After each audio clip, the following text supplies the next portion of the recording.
tempat dan waktu kami persilahkan. Baik, terima kasih Yasmin. Selamat malam semuanya. Bismillahirrahmanirrahim. Assalamualaikum warahmatullahi wabarakatuh. Waalaikumsalam warahmatullahi Wabarakatuh. wabarakatuh. Sebelumnya izin untuk operator boleh di zoom in kan untuk model presentasi. Bisa diklik yang sebelah itu ada settingan. Nah, itu dia. Oke, sebelumnya teman-teman salam kenal semuanya. Saya Rohmat Kurniawan ya. Tadi dari MC mungkin salah pelafalan jadi ra bukan ro. Nah, kalau saya dibacanya pakai o. Jadi teman-teman bisa panggil Kak Omat. Nah, kalau boleh tahu teman-teman selain dari Bingkai, di sini sudah hadir 40 peserta. Kita bisa perkenalan terlebih dahulu ya. Kak Rohmat pengen lebih tahu teman-teman namanya siapa, asalnya dari mana, terus kalau ikut komunitas apa. Silahkan diketik di room chat sambil Kak Rohmat tadi sudah diperkenalkan oleh Kak Yasmin, kemudian Kak Rohmat juga dulu menjabat menjadi ketua Bingkai selama 1 periode. Nah, teman-teman, alhamdulillah kita bisa bertemu dengan komunitas yang lain dan Delion, terima kasih atas kolaborasinya. Mudah-mudahan kita semua dalam keadaan sehat walafiat.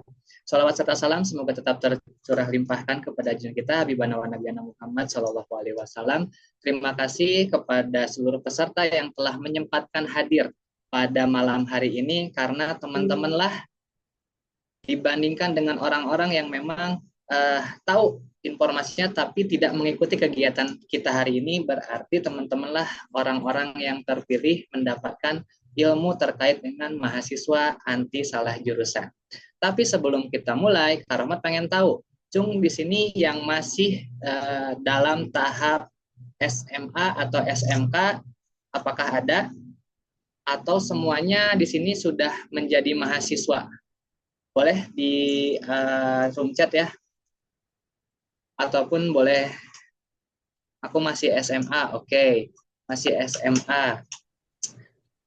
Ada yang sudah selesai juga kuliahnya? Masih SMA ya. Kebanyakan masih SMA. Kalau boleh tahu SMA dan SMK-nya di mana? Mahasiswa tanya salah jurusan. Oke, ada yang salah jurusan. Oke, Yaptier Kak. Oke, dari Surabaya. Oh, selamat malam. Kak Kaila dari Surabaya. Alhamdulillah ya bisa bertatap layar walaupun via Zoom. Sama teman-teman yang lainnya, boleh saya pengen tahu dari sekolah mana, apakah di Bandung, di Surabaya, atau di Magetan, atau di Jakarta, di Pontianak hadir. Oke. Boleh operator di next. Dari Jambi. Wah, Jambi jauh nian ya, jauh nian, Yogyakarta. Oke. Nah, ini Kak Rahmat membuat statement terkait dengan mahasiswa anti salah jurusan. Salah jurusan itu adalah masalah bagi orang-orang yang menurut dirinya itu masalah. Tapi bagi orang-orang yang dia bukan masalah, berarti itu nggak akan jadi sebuah permasalahan untuk dirinya. Karena ada beberapa orang yang salah jurusan, dia menyatakan bahwa itu adalah suatu masalah yang sering terjadi, bahkan di kalangan mahasiswa. Kenapa? Karena ini tuh pilihan dia sendiri, tapi kadang terjerumus juga oleh hal-hal di luar dari dalam dirinya. Nanti kita akan bahas tuntas terkait dengan mahasiswa anti salah jurusan. Nah, mahasiswa anti salah jurusan pasti banyak banget kendalanya, pasti banyak banget menyebabkan dampak-dampak baik itu sisi negatif ataupun positifnya. Hal sepertinya di sini tadi ada di room chat, saya mahasiswi salah jurusan Kak. Nah, pasti ada saja rasa penyesalan, rasa ketidakpuasan, bahkan menurut dia gagal dalam mencapai tujuan di pendidikannya atau di karirnya. Kenapa? Karena saya merasa tidak berada di jalur yang tepat. Maka penting sekali bagi teman-teman yang sekarang menduduki siswa kelas 12 khususnya di SMA ataupun di SMK, atau bahkan ada yang lebih dini lebih bagus untuk memahami minat dan bakat, kemudian memilih jurusan yang tepat dari sejak dini. Nah, boleh di next. Oke, Kak Rohmat punya pertanyaan buat teman-teman semuanya. Di sini, teman-teman berada di sekolah ataupun di universitas ataupun di jurusan, itu berlabuh atau terdampar. Silahkan diketikkan di room chat sekarang, saya posisinya saat ini sedang berlabuh. Saya saat ini posisinya sedang terdampar. Silahkan Kak Rohmat pengen tahu, teman-teman terdampar, berlabuh. Oke. Silahkan next, jawab yang lainnya teman-teman. Berlabuh. Ada lagi yang merasa dirinya terdampar atau tertampar? Terdampar tapi jadi berlabuh. Wah, kenapa nih? Pasti banyak faktor. Salah satunya mungkin ada yang membuat seorang yang terdampar itu menjadi berlabuh. Ada faktor-faktor yang memang nanti kita bisa sharingkan ya untuk keadaan di Gunawan nih. Nanti kita bisa coba sharing-sharing dengan keadaan. Kenapa bisa dari terdampar kemudian berubah menjadi berlabuh? Apakah menemukan sosok dia atau memang menemukan jati dirinya di situ? Oke, kita next. Nah, sebelum kita bahas terkait dengan mahasiswa anti salah jurusan, kita harus mengenali dulu tanda-tanda salah jurusan bagi mahasiswa, ya, ataupun tanda-tanda salah jurusan bagi siswa SMK. Karena kalau SMA biasanya masih IPA IPS bahasa atau mungkin sekarang tidak ada penjurusan yang spesifik ya, seperti dulu. Nah, kita bisa mengenali dulu tanda-tanda kita salah jurusan itu. Yang pertama ada kehilangan minat, gitu. Karena ketika kita kehilangan minat dalam satu jurusan atau sesuatu yang kita tekuni, maka kita akan merasa bosan, merasa hidup itu flat, tidak ada yang menarik, kemudian tidak ada yang membuat saya interesting terhadap materi-materi pelajarannya ataupun materi-materi perkuliahannya. Bahkan saya sangat sulit berkonsentrasi ketika di kelas. Dan yang terakhir, ketika kita kehilangan minat, kita akan tidak semangat. Ya udahlah, yang penting mah lulus. Ya udahlah, yang penting saya udah absen. Ya udahlah, yang penting saya udah ngikutin apa yang disuruh oleh dosen. Yang kedua, kesulitan memahami. Biasanya di sini kita itu mengalami kesulitan dalam berbagai hal. Bisa dari materinya atau pelajaran atau mata kuliah. Yang kedua, sulit banget ngerjain tugasnya. Kenapa? Karena kita nggak berada di situ fashionnya, tapi kita memaksakan. Ya ini gimana lagi ya tugas. Akhirnya dia memilih adalah joki aja. Nah, dia kesulitan untuk memahami, serta dia merasa tertinggal yang lain. Misalkan, Kak Rohmat nih punya pengalaman, merasa awal-awal ada tanda-tanda sejak dini ini. Di salah satunya adalah kesulitan. Kak Rohmat punya basic SMA, tidak ada basic pondok pesantren. Tiba-tiba masuklah ke UIN. Di situ Kak Rohmat tuh ketika tes awal saja sudah banyak banyak memikirkan apakah benar Kak Rohmat masuk ke UIN. Karena ketika tes saja sudah ada bahasa Arabnya. Kak Rohmat ikut tes namanya UMPTKIN, ujian mandiri ya. Nah, UMPTKIN ini ada 100 soal, di mana 15 soalnya itu adalah tentang bahasa Arab gundul, gitu kan. Kalau yang ada kalau ada bahasa Arab yang lengkap mungkin bisa membacanya, tapi tetap saja tidak mengerti artinya apa. Tapi kalau misalkan kemarin waktu tes, sudah mah Arabnya Arab gundul, kita nggak ngerti, akhirnya kita sangat sulit untuk memahami materi ataupun apa yang kita masuk ke sana. Sebentar ya.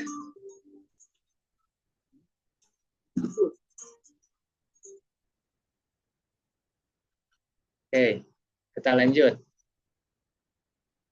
Yang ketiga, merasa tidak bahagia atau tidak ceria, tidak enjoy ketika kita berada dalam satu kelas, dalam satu lingkungan sekolah ataupun universitas. Kenapa? Karena ini merupakan salah satu tanda-tanda salah jurusan sejak dini. Perasaan tertekan, kemudian nggak bahagia, udah tugasnya banyak, tulis ujiannya juga banyak, serta teman-teman tuh merasa ketika berada di kelas teh atau di kampus itu nggak semangat. Kenapa? Karena nggak merasa bahagia. Akhirnya apa? Muncullah yang namanya bad mood. Kadang ada ya, belum apa-apa kita baru masuk kelas, malas. Ditanya sama teman, misalkan di sini ada Jihan, selamat pagi Kak Jihan. Kak Jihan tuh ya udah diem aja gitu. Dia kayak orang yang busiat, tahu ya teman-teman. Nah, dia mengajak sang tiis keluar gitu kan. Ya, teman-teman, nah, karena kenapa? Karena merasa tidak bahagia. Perasaan tertekan, tidak bahagia, dan tidak semangat itu bercampur aduk. Akhirnya mikirkan yang enggak. Udahlah, yang penting saya mah sekarang ngikut aja, enggak berkonsentrasi terhadap apa yang ada di depannya. Kemudian yang terakhir, tanda-tanda yang ada dalam teman-teman jika misalkan merasa salah jurusan, apakah teman-teman merasa terbebani? Tidak. Atau misalkan teman-teman merasa terbebaninya dengan apa? Dengan semua mata kuliah, mata pelajaran yang ada di sekolahnya. Karena tidak sesuai dengan apa yang saya inginkan. Jadi, saya punya kesimpulan dari keempat poin ini ternyata ada dalam diri saya. Maka kategori kita berada di kategori terdampar, bukan berlabuh. Kenapa terdampar? Karena kita terikut oleh arus yang sangat besar, oleh tekanan yang sangat eh, tinggi, sehingga kita berada di sisi pesisir yang dikatakanlah kita terdampar. Ketika orang terdampar, situasinya akan berbeda dengan orang yang berlabuh. Dia akan have fun. Dia akan menghadapi kesulitan satu demi satu karena dia berlabuh dan itu atas dasar keinginan dia sendiri. Bukan dia terdampar karena keinginan orang lain atau lingkungannya. Boleh di next. Penyebab umum mahasiswa salah jurusan. Kalau misalkan bagi teman-teman mahasiswa, mungkin ini sudah terlambat. Tapi masih bisa dikonsultasikan nanti. Ini khusus penyebabnya lebih teman-teman SMA, SMK harus lebih ditekankan di sini. Kenapa? Karena berlabuh Kak, saya nggak jadi terdampar. Siap, Kak Raffi. Nanti kita sharing-sharing, oke? Kenapa bisa berubah seperti itu. Nah, penyebabnya kurangnya informasi. Teman-teman kadang kalau misalkan udah mepet kelas 12 baru mencari informasi saya harus kuliah atau kerja. Saya harus nikah atau saya harus kerja. Biasanya ketika orang yang sudah capek, terutama perempuan, adalah saya mah yang penting nikah aja sama Kim Jong Un misalkan. Kan? Nah, itu berarti salah satu pilihan teman-teman di mana teman-teman misalkan udah capek menghadapi dunia misalkan. Saya pengen nikah aja lah. Orang Kim Jong Un kaya kok, ganteng kan, orang Korea lagi. Nah, teman-teman juga berarti di situ punya pilihan sebelum teman-teman masuk ke dunia perkuliahan atau pekerjaan. Makanya harus mulai mencari informasi dari sekarang. Informasinya tentang apa? Nanti kita akan bahas terkait dengan riset informasi. Kan? Jadi mahasiswa seringkali memilih jurusan berdasarkan informasi yang nggak lengkap. Yang penting mah ngelihat kakak jurusan kimia dan dia berhasil jadi orang sukses. Saya mah mau masuk kimia. Ternyata dia nggak tahu kalau di kimia itu banyak mata pelajaran atau mata kuliah yang memang harus dikuasain. Mulai dari bahasa Inggris. Sedangkan kita nonton film Inggris aja kan harus pakai translate ya. Kadang aduh nggak bisa bahasa Inggris kan gitu. Nah, itu kan menjadi hambatan teman-teman, nanti tantangan teman-teman. Kalau misalkan teman-teman tahu informasinya, ketika teman-teman siap menghadapinya, baru itu tidak akan kekurangan informasi. Nah, mereka tidak memahami dengan baik apa yang akan mereka pelajari. Yang tadi Kak Rahmat bilang, di kimia banyak bahasa alamiahnya ya, untuk kimia. Dan bahasa Inggris kan rata-rata jarang, ada kimia bahasa Sunda. Gitu kan. Tetap harus pakai bahasa Inggris. Nah, teman-teman juga harus mencari informasi dari sekarang. Sejak ini lebih baik gitu ya. Terus teman-teman rekap informasinya, tulis. Jangan hanya sekarang modalkan screenshot, nanti lupa, udah aja. Kebanyakan seperti itu sekarang, yaudahlah saya mah screenshot aja, nanti tahu-tahu lupa, nggak tahu milih yang mana kan, saking banyaknya. Nah, teman-teman harus mencatat di buku diary, misalkan di karton yang ditempel di kamar, dan lain sebagainya. Yang kedua, tekanan orang tua. Nah, banyak orang yang salah jurusan karena dia menuruti keinginan orang tua. Masih banyak orang ya, adik kamu tuh nggak akan nurut sama mama, kamu tuh nggak akan nurut sama bapak, udah kamu masuk ke dokteran aja. Terus kita mau ngejawab, ayo kuliah teh abi atau bapak? Kan nggak bisa ya. Kita nggak bisa menolak seperti itu. Karena kalau kita ngelawan, nanti asetnya semua di bawah. Ya udah kalau mau kuliah masuk biaya sendiri. Misalnya. Kalau misalkan mau kuliah, silahkan cari uang sendiri sambil bekerja, sambil apa gitu kan. Gak mau lah, saya asal bapak atau mama ngasih uang ataupun ngasih fasilitas untuk kamu kuliah karena kamunya nggak nurut. Nah, rata-rata kalau misalkan kita posisi seperti itu, akhirnya mengikuti keinginan orang tua. Tapi nanti ada tipsnya, bagaimana cara kita mengobrol dengan orang tua, konsultasi, dan sebagainya. Nah, makanya tekanan dari orang tua ini atau dari lingkungan sekitar. Yang tadi Kak Rahmat bilang, keluarga kita banyaknya guru. Kita dituntut harus jadi guru juga. Ada yang seperti itu. Tapi keinginan kita tuh bukan jadi guru. Saya tuh pengen jadi pengusaha. Saya pengen ngambil jurusan manajemen bisnis. Karena saya pengen buka toko yang belum ada di Indonesia gitu kan. Misalkan saya pengen membuka restoran misalkan restoran di Bandung, di Jakarta dan sebagainya. Tapi orang tua saya harus menyuruh karena kakak-kakaknya, karena adik-adiknya ataupun saudara-saudara yang itu berprofesi sebagai guru, maka saya harus ikut. menjadi seorang guru. Kadang-kadang tekanan orang tua dan lingkungan akan menjuruskan kita yang tentu dianggapnya lebih menjanjikan atau sesuai dengan ekspektasi mereka karena kita jadikan investasi oleh mereka. Makanya dapat membuat mahasiswa itu kehilangan kesempatan untuk memilih jurusan yang sesuai apa yang kita inginkan. Yang ketiga, kesalahan menilai diri. Kadang kita pede, wah saya mah jago ngomong gitu kan. Wah saya mah minatnya dalam proses komunikasi visual untuk desain. Ternyata ketika memilih jurusan yang tampaknya menarik kita bisa di sana, tidak sesuai dengan kemampuan dan potensi kita. Kita mah hanya bisa menggambar ada gunungnya dua, ada jalannya kecil, ada matahari di tengah, ada burung yang huruf M di atas. Ternyata kemampuan untuk menggambar di buku gambar dengan di layar berbeda ya, posisinya berbeda ya, tantangannya gitu kan. Akhirnya kita salah menilai diri kita sendiri. Kenapa? Karena kita yakin kita tidak konsultasi kepada orang yang lebih ahli, kita tidak mengikuti tes terkait dengan minat dan bakat. Akhirnya kita menilai diri kita sendiri karena kita yakin. Nah, itu adalah kesalahan tentang menilai diri kita sendiri. Yang keempat, tren dan popularitas. Terkadang kita itu sebagai calon mahasiswa ataupun mahasiswa terpengaruh oleh tren dan popularitas jurusan tertentu. Sekarang lagi rame-ramenya jadi vlog atau streamer. Kemarin baru ada yang lagi viral. Ada yang tahu namanya Speed? Nah, itu kan lagi rame banget tuh. Nah, dia tuh streaming itu sampai nyampe tembus sekian ratus ribu bahkan sejuta kan. Nah, karena dia kita melihat tren dan popularitasnya itu sangat tinggi, makanya saya pengen jadi vlogger YouTube misalnya.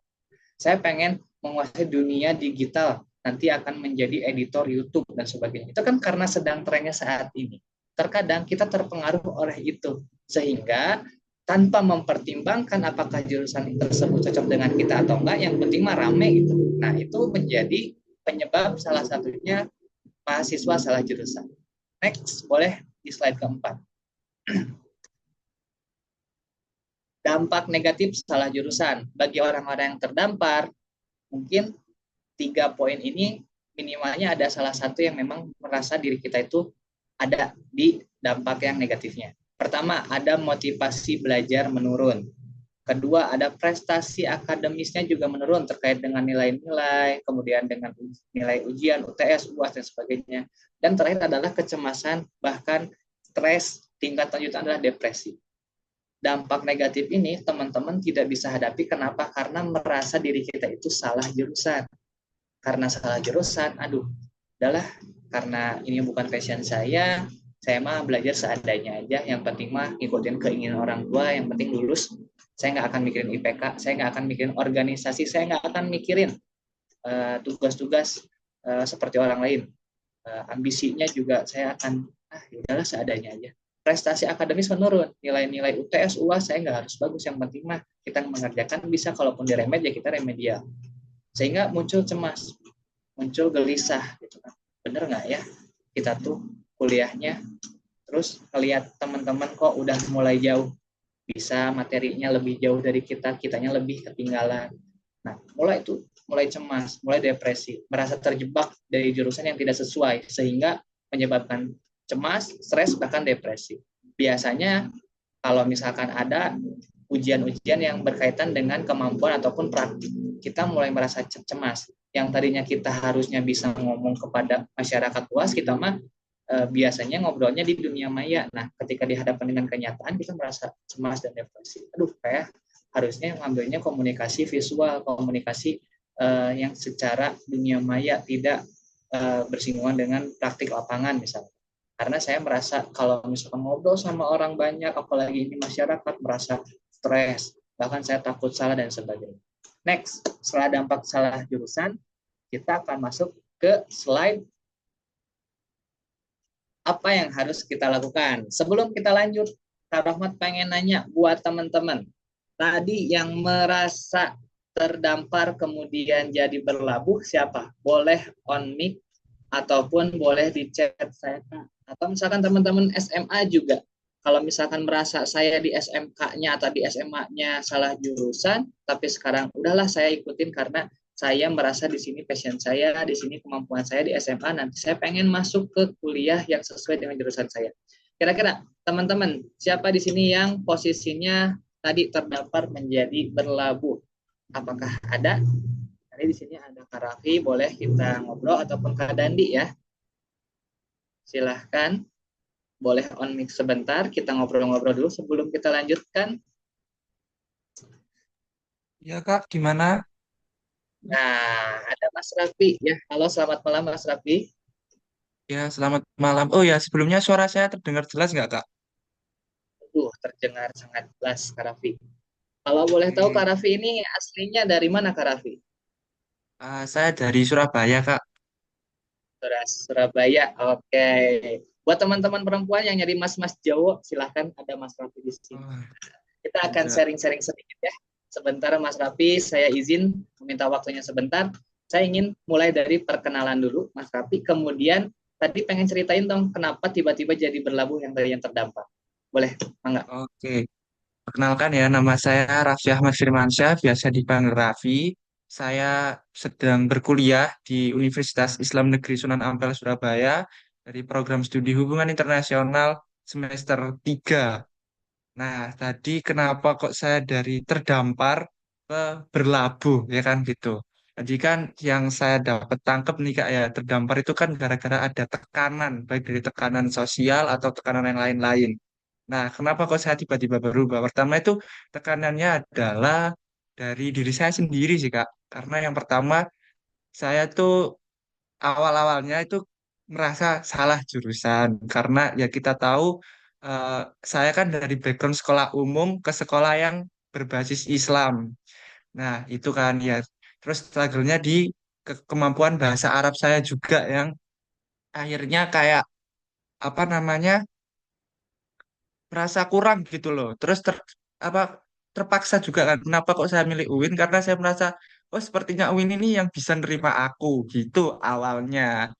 Akhirnya lama-kelamaan, lambat ke laun, saya akhirnya sadar bahwa ini adalah jurusan yang sesuai dengan passion saya, di mana saya mempunyai kemampuan kayak suka baca, terus suka berinteraksi ke seseorang, terus bertemu dengan teman-teman baru. Akhirnya lambat tahun, akhirnya saya harus bisa Oh, berdamai dengan diri saya sendiri, dan akhirnya saya ya udah gitu. Yang awalnya dari terdampar karena terpaksa supaya udahlah daripada nggak kuliah kan saya gap year nih Kak.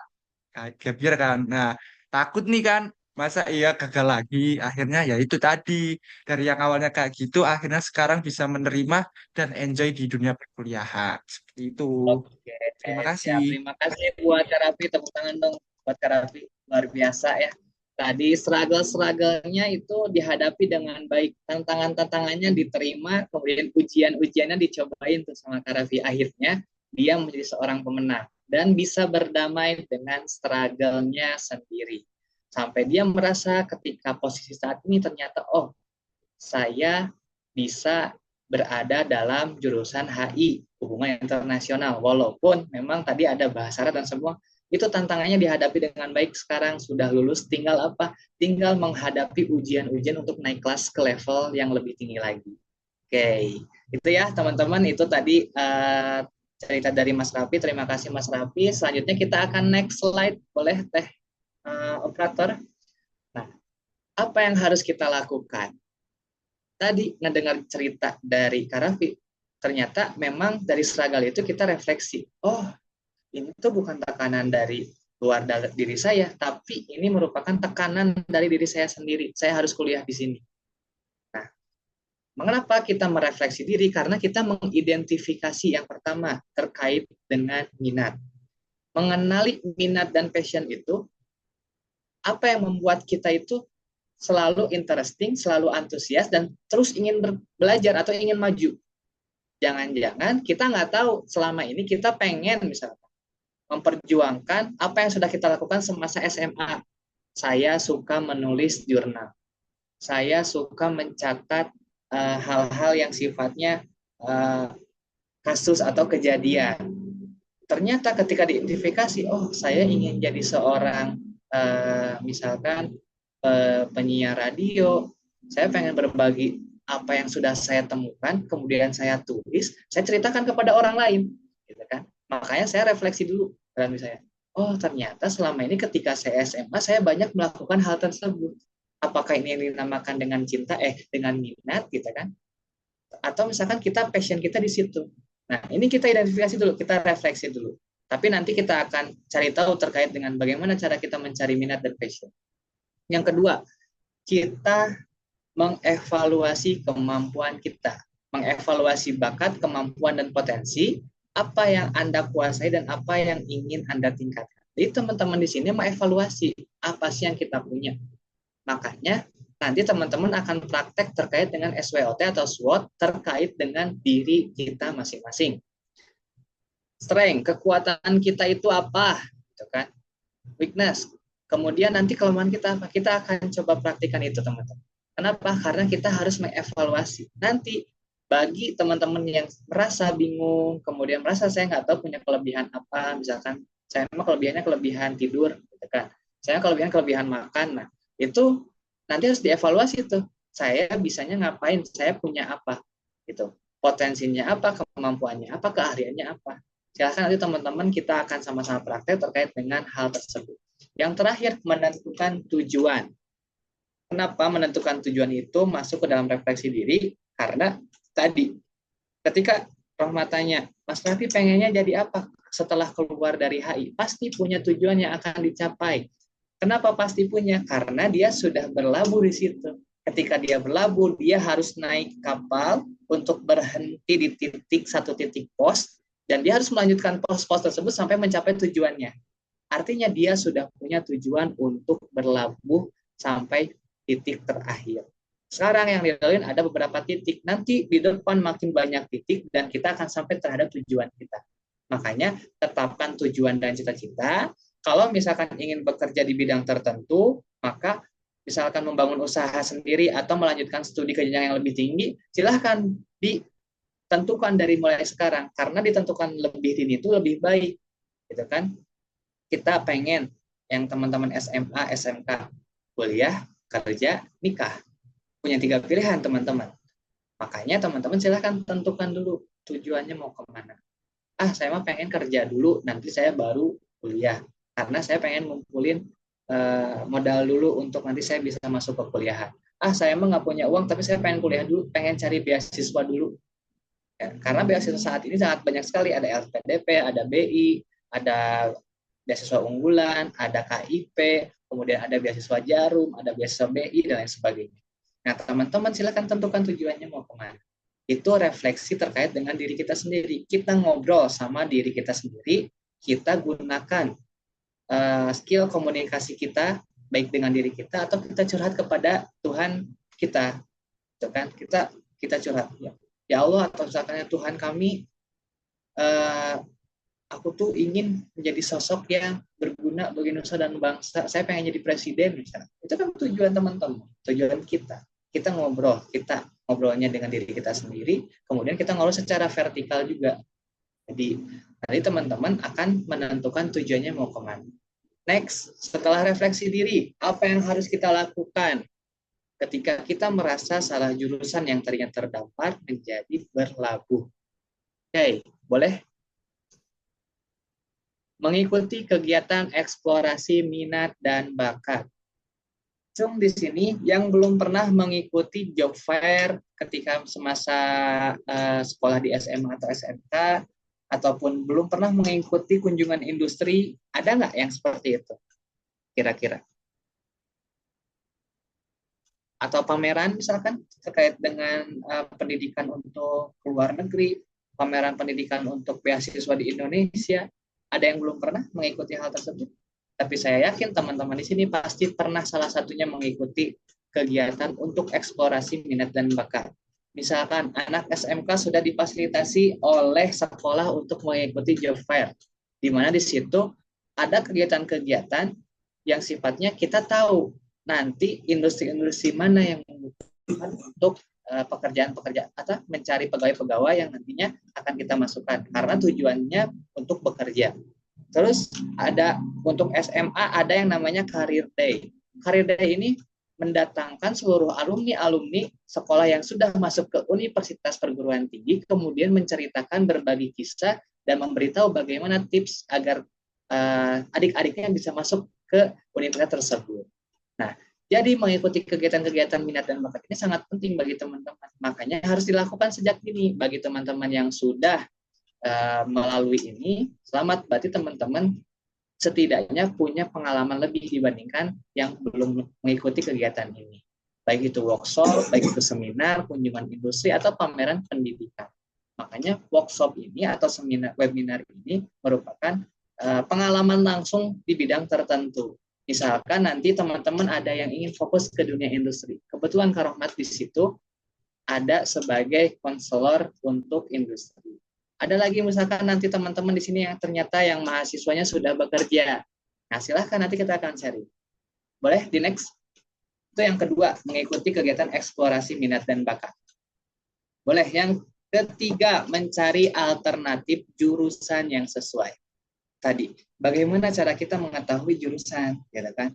Sekarang itu zamannya sudah canggih. Teman-teman bisa mencari melalui Google tanpa harus beranjak ke kampus untuk melihat langsung. Walaupun sekarang kunjungi kampus itu bisa melalui website kampusnya sendiri. Yang pertama ada riset jurusan. Biasanya kalau kita kelas 12 akan ditanya oleh guru BK, kita mau lanjut kerja atau kuliah? Kalau misalkan kuliah, kamu mau jurusan apa? Nah, di situ kita mulai bingung, nggak tahu harus kemana. Makanya sebelum BK menanyakan hal tersebut kepada kita harus sudah mulai riset. Kita berada di jurusan SMK-nya apa, kemudian SMA-nya di bidang apa, IPA atau IPS-nya lebih dominan ke situnya. Kita cari dulu jurusan-jurusan yang sesuai dengan apa yang sudah menjadi kenyamanan kita semasa SMA. Misalkan SMK jurusan RPL.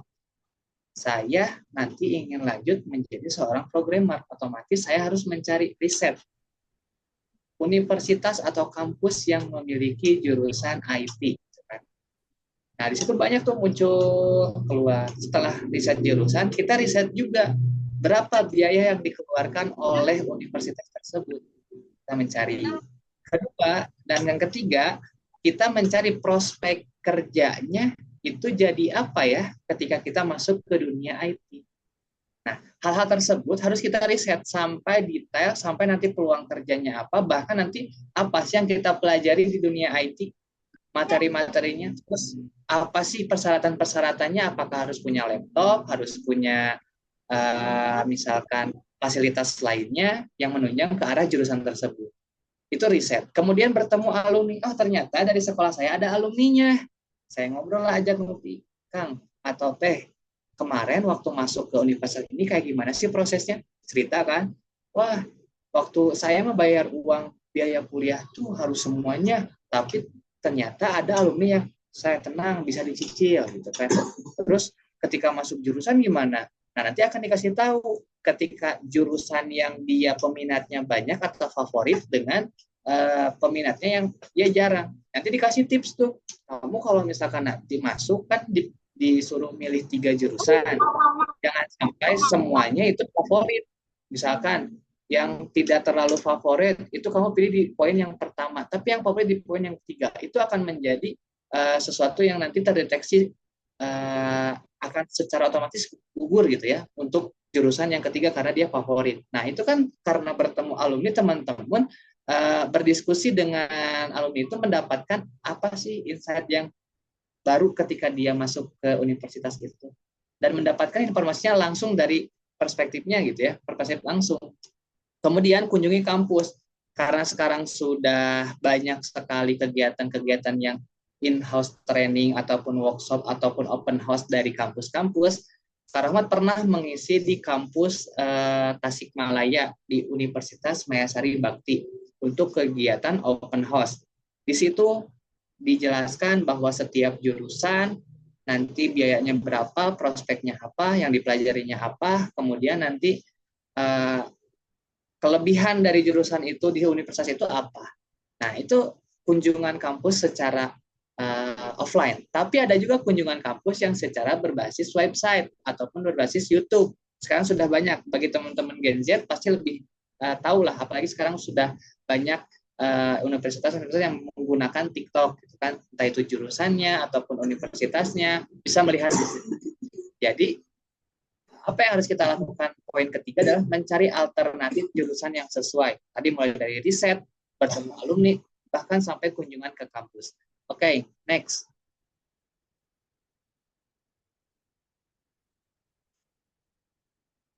Nah, kalau misalkan teman-teman baik mahasiswa yang merasa dirinya salah jurusan ataupun teman-teman yang akan melanjutkan ke jenjang pendidikan yang lebih tinggi, yang harus dilakukan adalah menyusun rencana studi dan karir yang matang.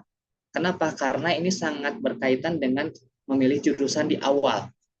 Jadi, kalau misalkan kita sudah menyusun rencana studi dan karir yang matang, kita nggak akan ada istilah salah jurusan. Kenapa? Karena sudah berdasarkan pemikiran yang matang dari kita, sudah menyusun rencana. Misalkan, saya kasih contoh langsung. Kak Rahmat masuk ke dunia bimbingan konseling Islam di BKI UIN Bandung. Menyusun rencana ketika sebelum masuk, saya rencananya karena melihat potensi saya dari komunikasi mempunyai kelebihan dibandingkan orang lain, kemudian keberanian saya untuk berbicara di depan banyak orang juga saya lebih berani, maka saya akan rencanakan studi. Saya masuk dari fakultas dulu waktu dulu. Fakultas Dakwah dan Komunikasi. Kenapa? Karena saya lebih unggul dalam masalah komunikasi. Kemudian saya cari dari komunikasi jurusannya ada apa aja. Ternyata ada 4. Ada KPI, KPI ya, Komisi Penyiaran Islam, kemudian PMI, Pemberdayaan Masyarakat Islam, ada juga BKI, Bimbingan Konseling Islam, ada MD, Manajemen Dakwah. Sekarang ada lagi MHU, tapi udah beda jurusan, dan ada Humas dan Jurnalistik. Nah, ketika melihat dari beberapa jurusan tersebut, saya melakukan riset. Dari potensi dan kemampuan yang saya miliki, lebih kepada jurusan yang mana. Kalau misalkan saya masuk ke BKI, ternyata prospeknya menjadi seorang mubalik. Itu bukan saya banget, gitu kan? Karena saya bukan tipikal yang senang untuk berceramah depan banyak orang. Kemudian PMI, saya senang juga berbaur dengan masyarakat. Tapi saya nggak tahu apa yang harus dilakukan di masyarakat. Tapi ketika itu saya mikir, saya menjadi opsi yang pertama. Kemudian saya cari lagi, ada manajemen dakwah. Saya nggak tahu manajemen dakwah itu apakah jadi manajer seorang besar atau seperti apa. Saya cari itu, ternyata prospeknya A, B, C. Akhirnya ketika nemu BKI, prospeknya apa, kemudian dilihat dari mata kuliahnya apa, akhirnya saya menemukan, ini yang sangat sesuai dengan diri saya. Maka saya akan menyusun rencana studi. Pertama, tujuan saya kuliah di UIN dan jurusan BKI itu karena tujuan saya prospeknya ingin masuk menjadi konselor industri yang dia ada di industri, di perusahaan-perusahaan swasta, perusahaan-perusahaan, bahkan kalau misalkan perusahaan milik negara gitu kan.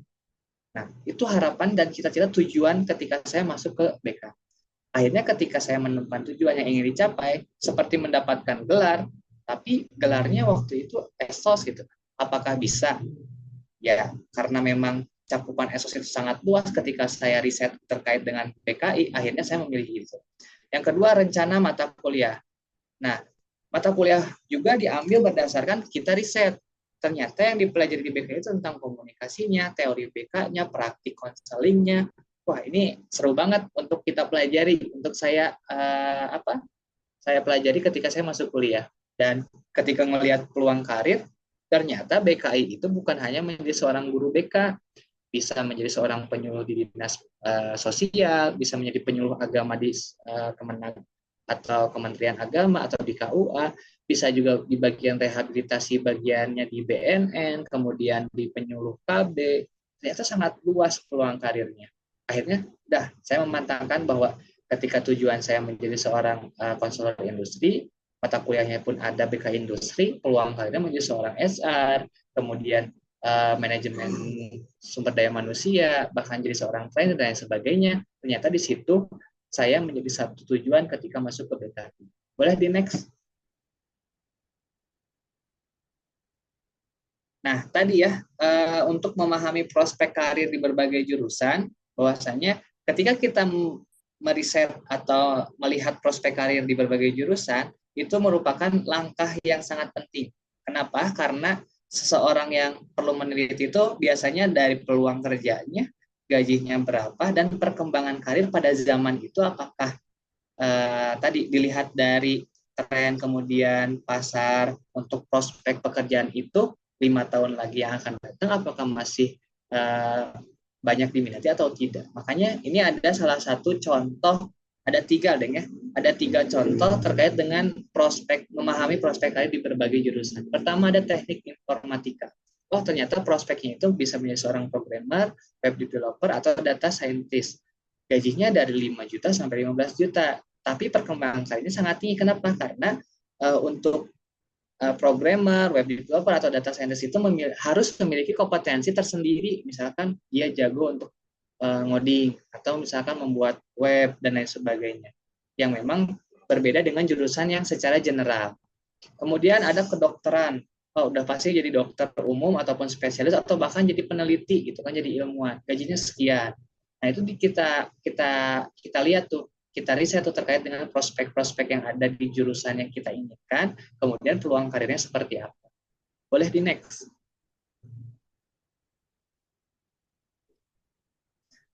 Apa yang harus kita lakukan? Tahap selanjutnya adalah konsultasikan dengan orang tua dan konselor akademik atau guru BK. Nah, teman-teman, biasanya untuk yang SMA itu kita akan Oh, tak mencet mana gak bunyi. teman-teman konsultasi dengan guru BK sangat penting. Kita akan diarahkan masuk ke jurusan apa berdasarkan potensi yang dilihat oleh guru BK dan orang tua. Makanya konsultasi ini merupakan langkah penting. Kita harus berbondong-bondong datang ke ruang BK, kemudian kita konsultasi. Jadi BK itu bukan untuk teman-teman yang nakal, teman-teman yang bermasalah, tapi teman-teman yang ingin konsultasi terkait dengan jurusan. Nah, kemudian orang tua. Kenapa orang tua? Karena orang tua juga dapat memberikan perspektif yang sangat luas tentang pilihan jurusan. Entah itu karena pengalamannya, entah itu dia sudah tahu informasi lebih dulu dibandingkan dengan kita.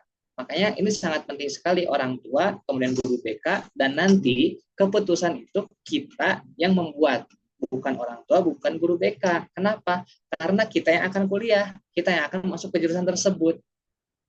Orang tua dan konselor akademik atau guru BK itu dijadikan sebagai referensi untuk membuat kita keputusan yang matang. Jadi bagaimana kalau misalkan orang tua tidak mensetujui? Maka boleh di next.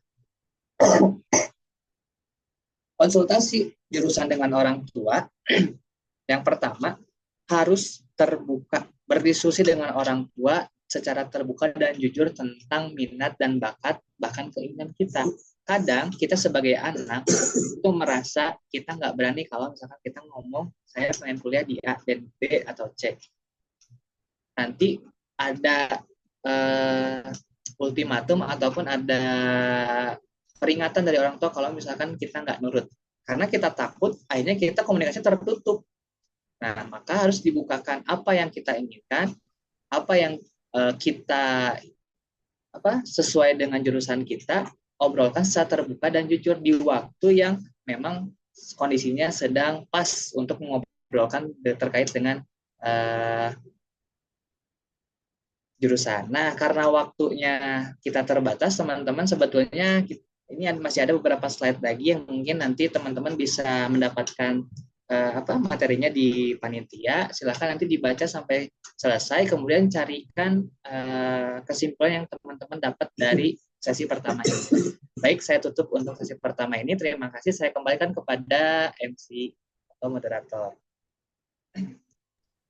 Oke, halo teman-teman, aku izin masuk ya, karena Kak Yasminnya mengalami gangguan.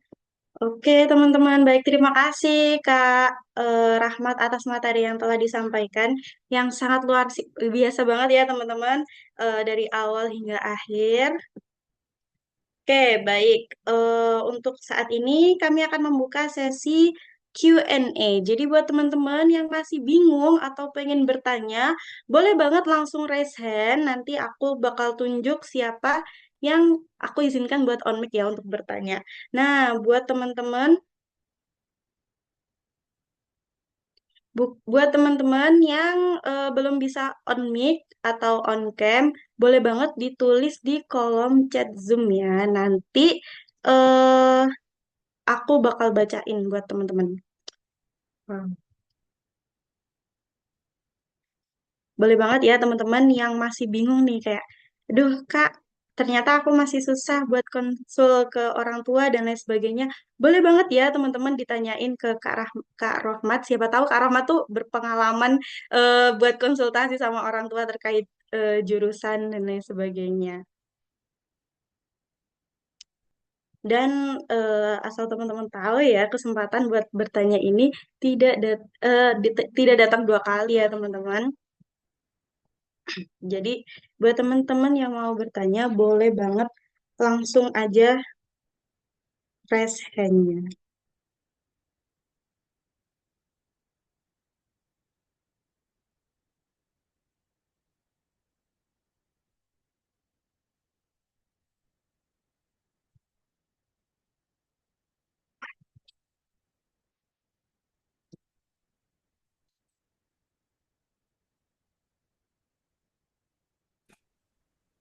Oke, Kak Rahmat, mungkin sambil nunggu teman-teman pada mau bertanya ya, mungkin aku mau nanya dikit nih.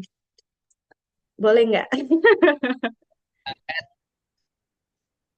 Oke, aku tuh sempat ada di fase di mana kayak susah banget nih Kak ngeyakinin orang tua akan pilihan aku gitu kan. Kadang tuh kita sebagai anak mau ngajak diskusi, itu tuh orang tua tuh selalu merasa paling benar gitu kan. Nah, aku kalau lagi ngomong tentang isi hatiku tuh susah kayak, aduh takut nanti jadi anak durhaka atau yang lain sebagainya gitu kan. Jadi gimana sih Kak tipsnya gitu biar kita tuh bisa ngajak ngobrol orang tua tanpa perlu merasa takut salah gimana ya kayak menentang orang tua banget atau yang lain sebagainya gitu. Soalnya kadang tuh kitanya juga kebawa emosi. Jadi pas waktu mau ngobrol gak nemu solusinya malah berantem gitu. Oke, siap. Ini mungkin permasalahan yang klasik dan mungkin ada juga teman-teman di sini yang mendapatkan masalah yang serupa atau sama gitu ya. Mungkin beda posisinya, beda orang, beda lokasi dan beda suasana. Nah, ini pernah Kak Rohmat temuin di beberapa kalangan SMA atau SMK yang akan melanjutkan ke jenjang yang lebih tinggi. Biasanya Kak Rohmat akan melakukan terapi yang namanya kursi kosong. Kalau misalkan kita melakukan terapi ini, kita memunculkan keberanian karena kita sudah mau jujur terkait dengan apa yang kita sampaikan kepada orang tua. Jadi misalkan ini saya panggilnya apa ya? Hamdatul atau Panggil Ama aja Kak, biar singkat, Alma. padat, jelas. Alma ya. Oke, Kak Alma ya. Ama Kak, nggak pakai L. Ama. Alma, oke, Alma ya. Oke, Kak Alma misalkan berposisi sebagai diri kita yang akan menyampaikan apa sih yang ingin kita sampaikan kepada orang tua. Di depannya ada kursi kosong. Kemudian berperanlah sebagai diri kita sendiri akan menyampaikan, wah aku pengen masuk ke jurusan A, B, C, dan sebagainya. Udah selesai, kamu ganti posisi duduknya di posisi orang tua.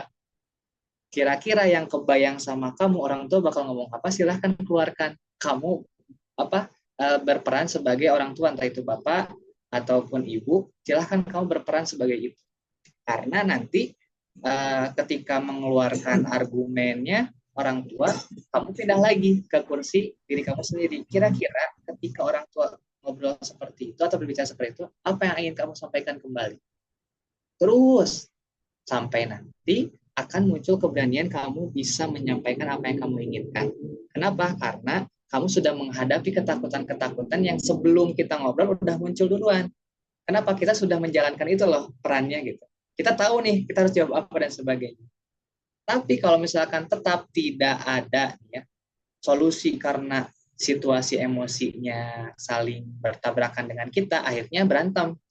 Maka kita harus menggunakan mediator untuk memediasi kita antara anak dan orang tua. Biasanya ada kakak yang akan menjadi posisi netralnya kalau kita nggak punya kakak, ada saudara yang lain atau bahkan kakek dan nenek yang bisa menjadi mediator untuk kita bermediasi dengan orang tua apa yang ingin kita sampaikan kepada orang tua karena kita punya hak kan sebagai anak meminta fasilitas kepada orang tua saya pengen jurusan anu tapi ternyata orang tua tidak bisa memenuhi hak kita kenapa ternyata ada kewajiban kamu yang belum kamu kerjakan nah muncullah solusi oke boleh kamu masuk ke kuliah di ITB jurusan misalkan teknik pangan tapi kamu harus melaksanakan kewajiban kamu di kelas 12 ABC. Siap enggak?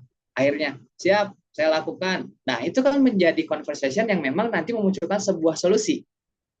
Tapi kalau misalkan tidak ada solusi terus-menerus, kita akan serahkan kepada mediasi kita gimana biar mendapatkan solusi. Nah, itu mediator itu yang akan berperan nantinya. Sehingga akan muncul solusi atau keputusan-keputusan yang nantinya bisa membantu kita dalam menghadapi masalah-masalah yang tadi disebutkan oleh Om. Gitu, Om. Wow, oke Kak, aku akan coba ya. Ya, Oke, silahkan. Wah Kak udah banyak banget nih yang nanya. Oke, aku mulai dari Ya, Talita Cinta ya. Halo Kak, saya mau bertanya. Kalau sudah menemukan minat jurusan, ada dua nih jurusannya. Yang satu saya minat karena sudah pernah pelajari di SMK, mau lanjutin gitu. Nah, yang satu lagi nih, saya minat waktu lagi cari jurusan lain dan ternyata prospek karirnya itu bagus dari dua jurusan itu saya lebih baiknya gimana ya Kak? Apa pilih dua jurusan itu pilihan UTBK nanti atau pilih satu jurusan di dua kampus yang berbeda? oke. Jadi kasusnya kita punya dua jurusan yang memang kita minat di situ. Yang satu pernah waktu di SMK belajar, yang satu lagi karena memang lihat prospek karirnya. Nah, kita harus tahu dulu kalau misalkan kita masuk jurusan situ, misalkan yang satu ya, jurusan yang pertama nih. Kita masuk ke jurusan yang pertama, apakah jurusan itu lebih favorit daripada jurusan yang kedua? Kita harus cari tahu dulu. Misalkan dalam satu universitas yang sama, katakanlah UPI. UPI punya pendidikan agama Islam misalkan atau PAI ya. Kemudian ada juga pendidikan matematika. Ternyata di antara dua hal tersebut kita nyaman tuh di PAI karena pernah waktu dulu belajar misalkan pesantren. Yang satu lagi ternyata lebih prospeknya lebih tinggi. Kenapa? Karena jarang banget orang yang mau belajar tentang matematika, apalagi ngajar soal matematika dan sebagainya. Prospek peluang karirnya akan lebih tinggi. Dari dua hal tersebut, kira-kira dilihat dari favorit dan tidaknya, banyaknya minat dan tidaknya. Yang pertama, kita harus pertimbangkan hal tersebut. Pertimbangkan terlebih dahulu, oh ternyata lebih favorit PAI dibandingkan dengan matematika. Otomatis ketika kita akan memilih jurusan untuk UTBK, kan ada 3 ya jurusan, maka kita akan posisikan yang favorit itu di pilihan yang pertama. Baru pilihan selanjutnya ada pilihan kedua. Gitu. Kalau misalkan nanti pahit-pahitnya saya pengen punya cadangan, saya akan pilih lagi tuh jurusan tersebut di universitas yang berbeda. Seperti itu. Jadi nanti kalau misalkan sama-sama kuat favorit, ternyata di universitas di Unpad dia nggak favorit tuh PA itu, saya ambil di sana. Nah itu kan jadi perbandingan kita ya, riset kita. Makanya Talita silahkan nanti coba riset lagi mana sih peminat yang lebih tinggi untuk masuk ke jurusan yang kamu pengen. Nanti setelah dapat nih risetnya, kamu sesuaikan dengan refleksi diri. Saya lebih nyaman nanti kalau masuk ke jurusan yang memang saya pernah belajar di situ atau karena prospek karirnya lebih bagus. Dan saya punya kemampuan atau punya potensinya itu lebih di jurusan satu atau dua. Karena saya cuma melihat prospek yang kedua, misalkan hanya melihat peluangnya saja, tapi saya nggak punya kemampuannya, otomatis di situ kamu akan lebih ekstra berkorban lah ya, entah itu tenaganya, waktunya, dan pikirannya dibandingkan dengan yang pertama pernah belajar. Jadi silahkan dipertimbangkan kembali Talita. Mungkin seperti itu untuk pertanyaan dari Talita. Oke, thank you Kak. Kita lanjut ke pertanyaan yang terakhir ya teman-teman. Buat teman-teman yang udah bertanya tapi belum sempat dijawab, nanti kita bakal buka sesi Q&A lagi. Jadi sekarang untuk satu pertanyaan dulu ya teman-teman. Mohon maaf banget. Oke, dari Amalia Dwi Hasana nih Kak. Kak, aku mau nanya, semisal jurusan yang kita mau itu enggak sesuai sama kemampuan kita saat ini, lebih baik ngikutin kemauan atau tetap sama realitas aja? Jadi milihnya sesuai kemampuan aja walau bukan keinginanku. Mohon dijawab ya, Kak. Terima kasih. Oke, Kak Amalia Dwi Hasana. Sekarang jurusan yang kita milih, apa yang kita mau itu sesuai sama kemampuan. Lebih baik mengikuti kemauan atau tetap sama realitas saja. Pilih sesuai kemauan atau walau bukan keinginan. Nah, jadi kalau tadi direfleksi diri, kita akan melihat minat dan potensi kita. Otomatis minat itu kan kemauan, potensi kita, kemampuan kita ada di situ. Jadi kalau misalkan kita minat di jurusan itu, otomatis kita mau di situ. Jangan-jangan kita punya potensi, tapi kita nggak minat di situ. Peluangnya akan lebih besar yang mana? Akan lebih besar kita minatnya di situ dulu. Kenapa? Karena kita enjoy di situ. Misalkan saya minat matematika, gitu kan? Tapi saya nggak punya kemampuannya. Karena saya minat, saya itu suka, saya akan belajar dan enjoy melakukan itu. Beda, saya nggak minat tapi saya punya kemampuannya. Dalam mengerjakan soal matematika pasti banyak mengeluh, walaupun saya punya. Gitu. Karena kenapa? Karena kita nggak suka. Artinya kita harus tanya balik ke dalam diri kita, minat kita itu apa? Karena kemampuan itu bisa kita asah, bisa kita kejar dengan berbagai cara. Tapi kalau misalkan minatnya nggak muncul, apakah kita harus memunculkan minatnya terlebih dahulu? Silahkan dengan posisi Kak Amalia sekarang, memungkinkan nggak untuk pindah jurusan? Gitu kan? Kalau misalkan ternyata kita kemampuannya di situ tapi minatnya nggak ada, berarti kita harus memunculkan minatnya itu. Dengan apa? Mulai dari hal-hal kecil, kita menyukai dosennya, kita menyukai pelajarannya, kita menyukai suasana lingkungan yang ada dalam ruang lingkup kita. Dengan hal-hal tersebut, otomatis nanti akan seimbang antara minat dan potensi kita di situ. Tapi kalau misalkan ternyata, oh karena saya belum ada di jurusan itu, saya pengen memunculkan kemampuan saya, tapi saya lebih mengedepankan minat. Akhirnya saya akan belajar ketika saya masuk kuliah.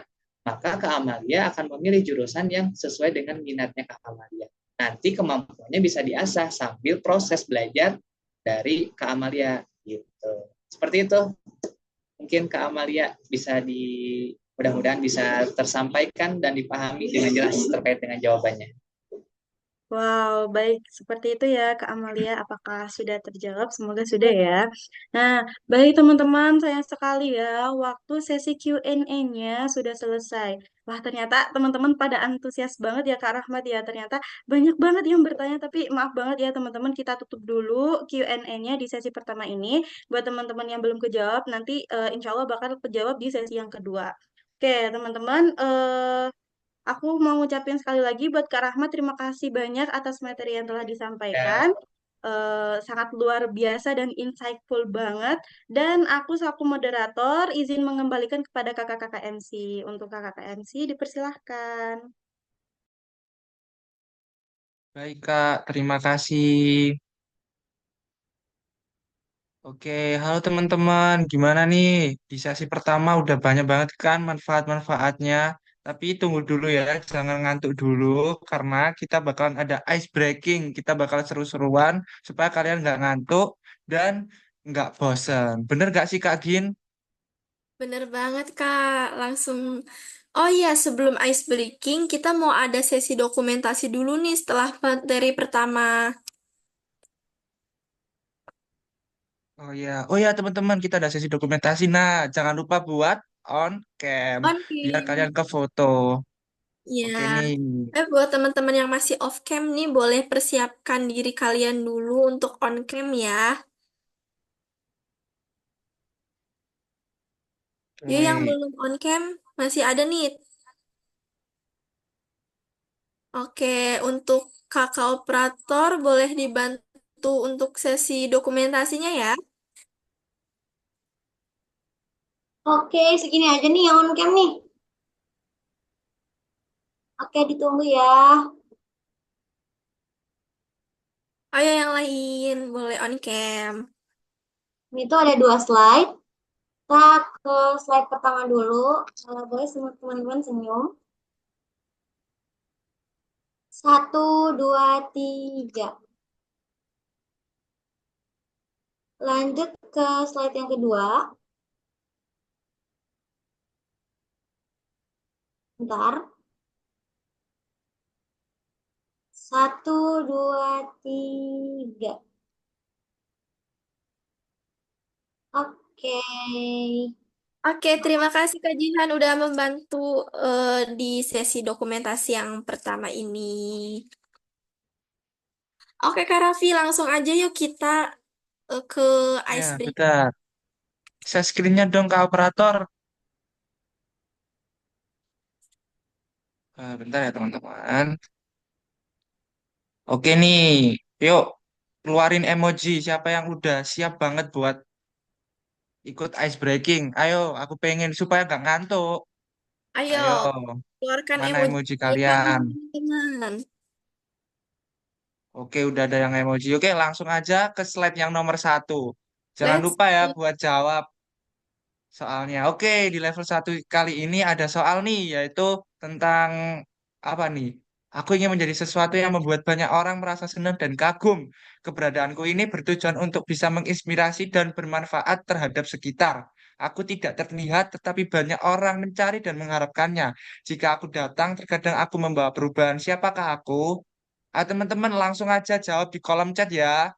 Kira-kira siapa ya? Waduh, ada yang jawab Ada ini yang tahu apa nih? nggak? Oke, apakah jawabannya angin? Wow, apakah Wah, ada yang wah, ada yang udah sedikit mendekati nih jawabannya. Kalian FOMO nggak FOMO? Ayo, siapa nih? langsung. Kak Gin udah ada.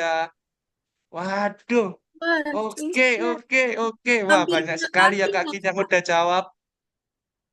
Wah, langsung di-spill aja nggak sih jawabannya? Boleh banget. Oke, Kakak operator, langsung aja kita kasih tahu. Jawabannya Oke. adalah, Jing, oke, jing, jing. jawabannya adalah cita-cita. Tapi ada yang banyak jawab mimpi, motivasi, dan lain sebagainya. Tapi kalian udah keren dan udah menjawab. Hati ya. Jawabannya adalah cita-cita. Kenapa kok bisa cita-cita sih, Kak? Karena cita-cita kan berisi harapan dari diri kita untuk berubah kan pastinya, untuk berubah yang jadi lebih baik. Dan perubahan itu bisa bertujuan untuk bisa bermanfaat untuk diri kita sendiri dan orang lain. Kayak gitu nih, Kak Gin. Wah, oke, langsung Pada aja nih. pinter-pinter ya udah jawabannya ya. Iya nih. Oke, Kak, langsung aja next ke slide berikutnya. Oke, oke, santai dulu Santai nggak sih dulu biar nggak kalian sih? nggak.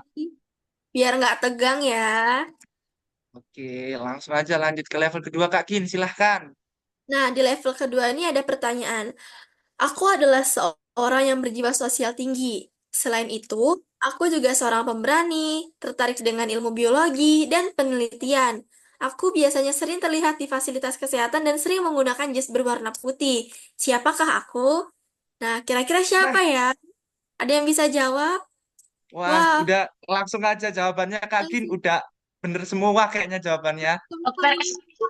Ayo, jawabannya Oke, adalah jawabannya adalah dokter. dokter. Sebentar, tadi ada yang bilang aku di masa depan. Wah, semoga kesampaian Amin. ya, dan semoga yang cita-citanya jadi dokter bisa kesampaian di kemudian hari. Amin. Semangat. Oke, Oke, next. lanjut Kak Gin ke level yang ketiga.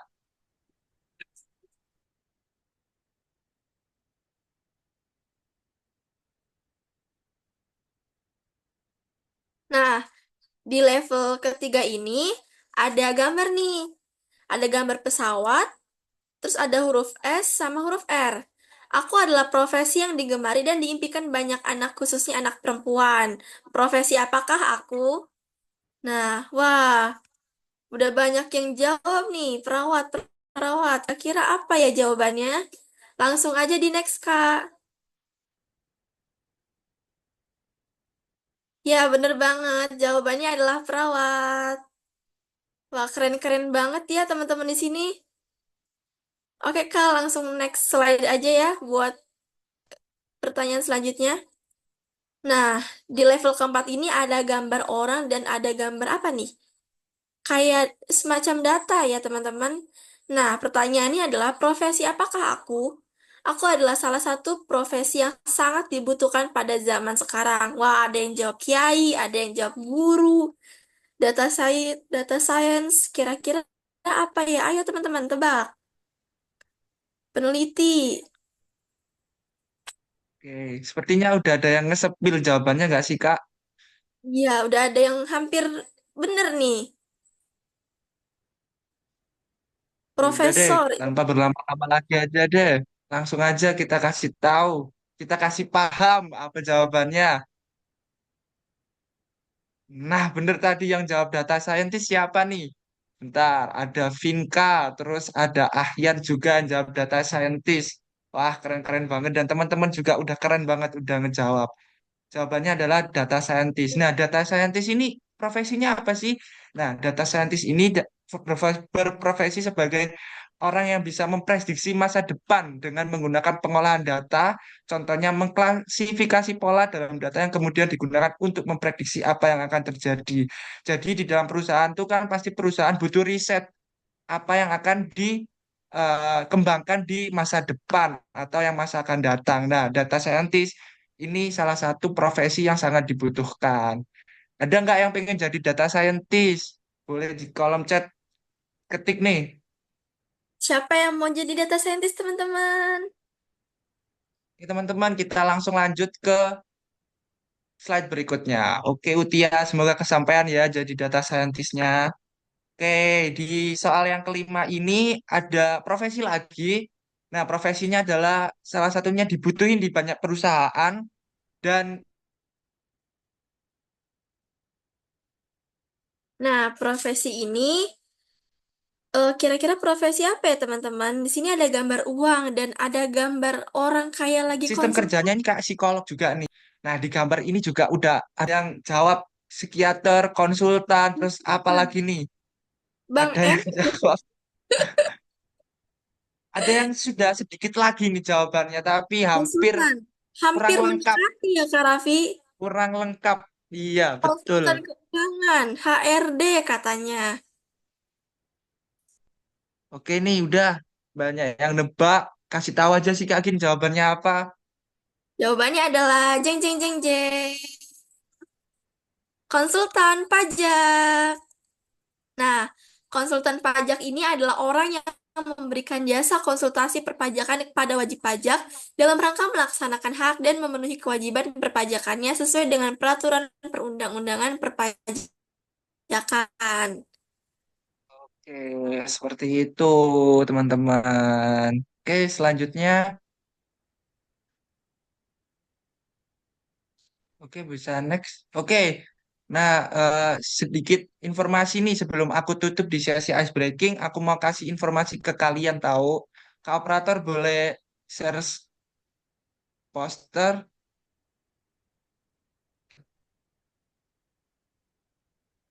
Nah,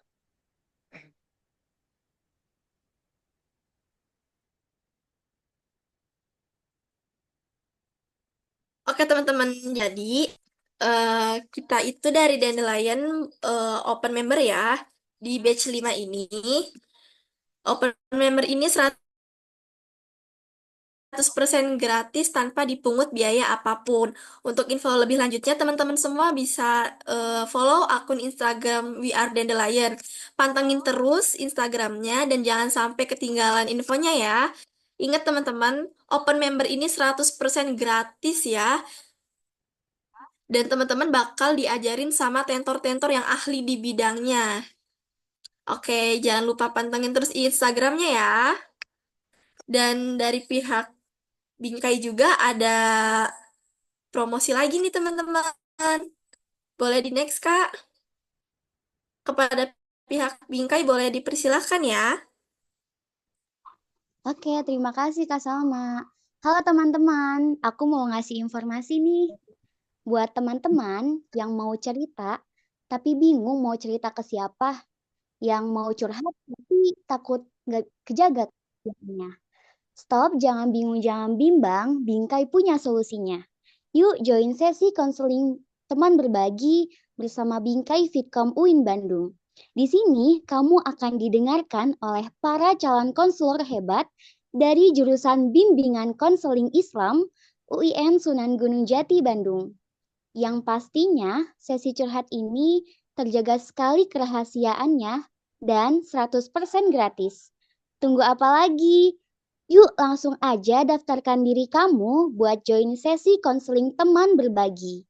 Linknya nanti aku cantumkan di kolom chat ya. Oke, terima kasih. Sehat-sehat ya Sobat Bingkai. Kalau ada masalah, cerita. Jangan malah menghilang tiba-tiba. Oke, terima kasih Kak Fasya. Oke teman-teman, Oke, ice gimana teman-teman? Ice breakingnya udah selesai. Apakah kalian udah pada nggak ngantuk? Reaction lagi nih, aku pengen ngetes. yang Siapa gak yang di sini? kasih reactionnya dong. Kira-kira masih pada semangat gak nih? Oke, Nah, masih pada semangat ya. Oke, kita langsung aja nggak sih Kak lanjut ke materi kita yang kedua. bener banget. Nah, materi kita yang kedua ini bakal dipimpin lagi nih sama moderator kita yaitu Kak Rahma. Halo Kak Rahma, apakah udah siap buat memandu sesi kedua ini Kak? Halo, halo, aku udah siap banget nih. Oke, tanpa berlama-lama lagi ya, aku langsung serahin aja ke Kak Rahma. Kepada Kak Rahma, waktu dan layarnya dipersilahkan. Oke, halo. Baik, terima kasih sebelumnya kepada kakak-kakak MC. Halo teman-teman semuanya, selamat malam. Coba ya jawab di kolom chat aja. Kalau aku bilang malam, jawabnya malam dong, bukan pagi. Oke, teman-teman. Nah, sebelum itu aku mau kenalin diri dulu ya. Tadi aku sempat kenalan, tapi kayaknya teman-teman belum tahu ya dengan jelas. Oke, teman-teman kenalin aku Hamdatul Mukaroma. Teman-teman bisa panggil aku Kak Rahma atau Kak Ama. Terserah teman-teman. Oke, teman-teman aku dari Bingkai, dari Divisi Public Relation. Salam kenal ya semuanya, dimanapun kalian berada. Nah, teman-teman di sesi yang kedua ini kita akan bertemu lagi nih dengan Kak Rahmat yang tentunya dengan tema yang baru yang pastinya gak kalah menarik dengan tema yang pertama tadi. Nah, buat teman-teman, aku sedikit mengingatkan ya, buat teman-teman sebelum materinya dimulai, jangan lupa buat disiapkan catatannya, karena sayang banget nih teman-teman kalau hanya sekedar mendengarkan tapi tidak dituliskan namanya manusia, satu saat juga bisa lupa ya, siapa tahu nanti kalau lupa terus baca tulisannya bisa ingat lagi. Oke teman-teman, tanpa perlu berlama-lama lagi nih, waktu dan layar aku persilahkan kepada Kak Rahmat. Siap. Terima kasih buat teman-teman, khususnya moderator yang semangat sekali ya pada malam hari ini di tengah gempuran malam minggu dan ajakan doi, gitu kan, masih tetap bisa kita berada dalam satu kegiatan yang sangat positif banget. Nah, pada kesempatan sesi kedua ini kita akan membahas terkait dengan struggle. Nah, boleh di next langsung saja kita membahas masalah. Sebenarnya kita masih ada 40 slide, tapi kalau misalkan waktunya tidak cukup, nanti kita bisa sharing-sharing di lain kesempatan. Mudah-mudahan Karomanya diundang lagi. Nah, buat teman-teman, pertama yang ingin Karoma sampaikan adalah perjuangan menggapai mimpi, berdamai dengan struggle. Meraih mimpi membutuhkan perjuangan pastinya. Meraih mimpi membutuhkan uang pastinya. Meraih mimpi tidak cukup hanya niat saja, tapi harus dengan prosesnya. Setiap langkah menuju tujuan itu dipenuhi dengan tantangan dan rintangan. Namun, ketika kita berdamai dengan struggle, itu adalah salah satu kunci untuk meraih kesuksesan. Oke, next. Slide kedua. Mengapa struggle terjadi? Selain dari 4 poin yang ada di slide sini, apakah menurut teman-teman struggle itu terjadi karena apa? Silahkan diketik di kolom komentar. Di kolom chat ya, bukan di kolom komentar, sorry. Silahkan teman-teman. Menurut teman-teman, struggle itu terjadi karena apa sih? Kalau di slide yang sudah muncul, pertama, oke, 245 ya, siap, terima kasih. Yang pertama ada tekanan, yang kedua ada masalah hubungan, yang ketiga kehilangan, dan keempat ketidakpastian. Wah, kayaknya ini struggle khususnya kita saat ini. Ada tambahan lingkungan yang nggak baik. Oke, next apa lagi? Ada lagi ketidakpastian. ketidakpastian, tugas makalah, wah itu mah memang ya menjadi struggle, apalagi untuk mahasiswa tingkat akhir. Overthinking, selain itu ada lagi, silahkan dimunculkan apa struggle-struggle yang memang menurut teman-teman terjadi karena apa? Kurang support. Oke.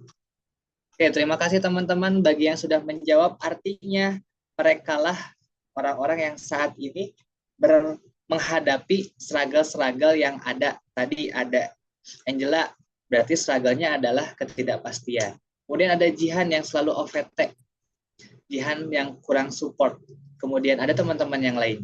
Nah, kenapa struggle itu terjadi? Struggle dapat muncul dari berbagai sumber. Tadi ada lingkungan yang nggak baik dan sebagainya. Cuman Kak Rahmat di sini menampilkan 4 poin yang paling sering muncul. Kan? Yang pertama ada tekanan, beban kerja yang berat, beban kita sebagai anak, bukan kita yang beban keluarga.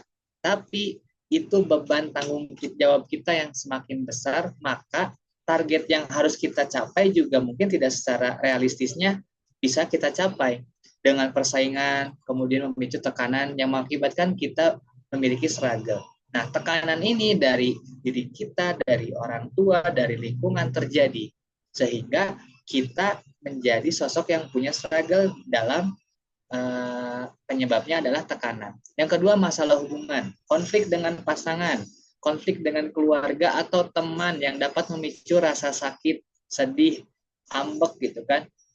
Pengen makan seblak tapi nggak diturutin, akhirnya ngambek.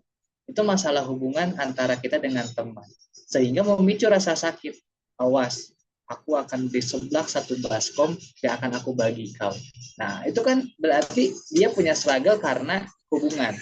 Kemudian kehilangan orang terkasih, baik itu orang tua.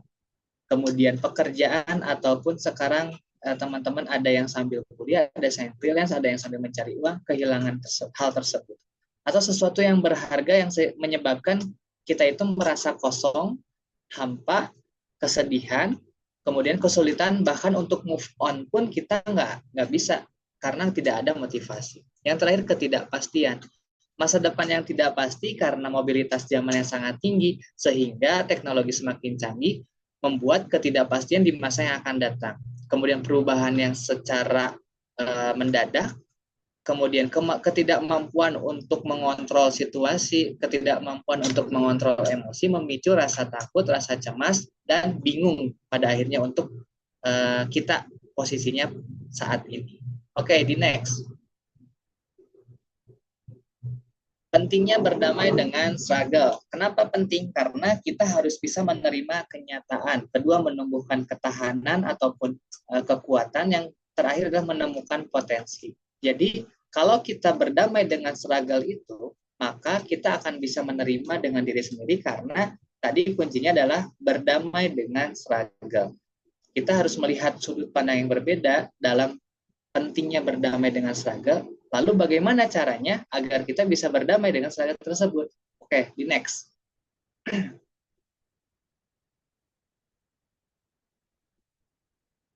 Dampak negatif dari struggle yang tidak diatasi. Tadi, kalau Kak Rahmat bilang penyebab, pasti ada dampaknya. Dampaknya apa ketika struggle yang tidak kita atasi? Sebenarnya banyak banget struggle-struggle kalau tidak diatasi menyebabkan hal yang negatif.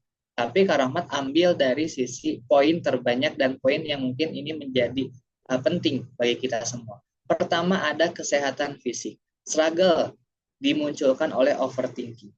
Overthinking yang berlebihan membuat kita lemah dari sisi fisik. Kenapa? Karena kita nggak bisa tidur. Kita harus selalu begadang. Kemudian kita juga sakit kepala, migrain. Akhirnya ya kita juga ngaruh dari sisi pikiran masuk ke fisik kita. Akhirnya fisik kita menurun. Nah, padahal masalahnya adalah kita overthinking. Kita memikirkan hal-hal di luar batas wajar. Ketika kita overthinking, hal-hal yang belum tentu terjadi kita pikirkan, akhirnya kita memiliki ketahanan fisik yang menurun. Kemudian kesehatan mental. Struggle yang tidak diatasi dapat memicu kecemasan yang berlebihan, kebingungan, stres, bahkan depresi. Makanya banyak orang yang dia nggak mood makan. Duh, saya mah kalau nggak makan coklat nggak akan bisa naikin mood saya. Kenapa? Karena dia itu sedang menghadapi struggle yang saat ini ada dalam dirinya. Kesehatan mentalnya jadi terganggu. Orang suka bad mood. Orang tiba-tiba marah sendiri. Orang tiba-tiba teriak sendiri. Bahkan tiba-tiba nangis. Ada yang seperti itu. Kenapa? Karena struggle-nya tidak diatasi. Yang terakhir ada kesehatan emosional kita. Marahnya kita ke siapa aja kena, orang masalahnya diri kita sendiri punya struggle, tapi marahnya ke teman-teman kita. Kemudian kita frustasi, sedih, nangis. Karena apa? Karena ketidakmampuan untuk menikmati hidup dapat mewarnai pengalaman kita. Oke, next. Bagaimana cara berdamai dengan struggle? Selanjutnya. Yang pertama, mengenali akar masalahnya. Tadi dari awal slide kita langsung bahas sumber dari struggle itu dari mana. Kan tadi teman-teman sudah jawab ya. Secara tidak langsung teman-teman berarti sudah bisa mengenali akar masalah. Tapi nggak semua orang tahu. Ternyata akar masalah itu banyak poinnya. Ada 4 poin besar. Pertama, perasaan.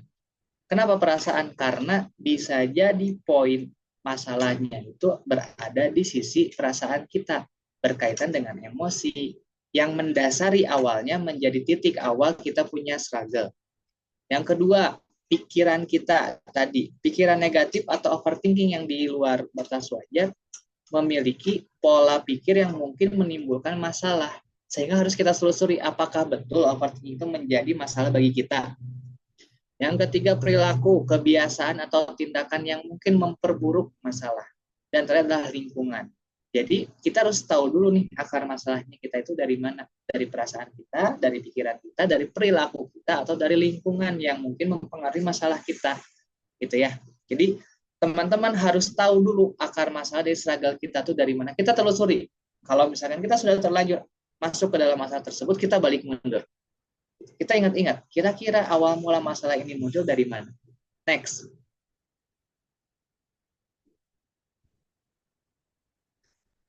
Strategi berdamai dengan struggle itu ada 6 tipsnya yang Kak Rahmat kasih. Berdamai dengan struggle ini bukan berarti menyerah ya, teman-teman. Berdamai, udah saya mah pasrah, saya mah damai dengan masalah yang saya hadapi. Bukan seperti itu. Tapi belajar untuk menavigasi kesulitan dan tumbuh dari pengalaman tersebut. Justru orang yang berhasil berdamai dengan struggle itu akan menjadi makin kuat level untuk menghadapi masalahnya, keberaniannya, bahkan motivasi belajarnya pun akan meningkat. Kenapa? Karena dia sudah bisa berdamai. Bukan berarti dia pasrah. Karena sudah jalan Tuhan seperti ini, saya terima. Saya pasrah. Saya nggak mau ngapa-ngapain. Saya nggak mau usaha karena ini sudah Tuhan takdirkan untuk saya.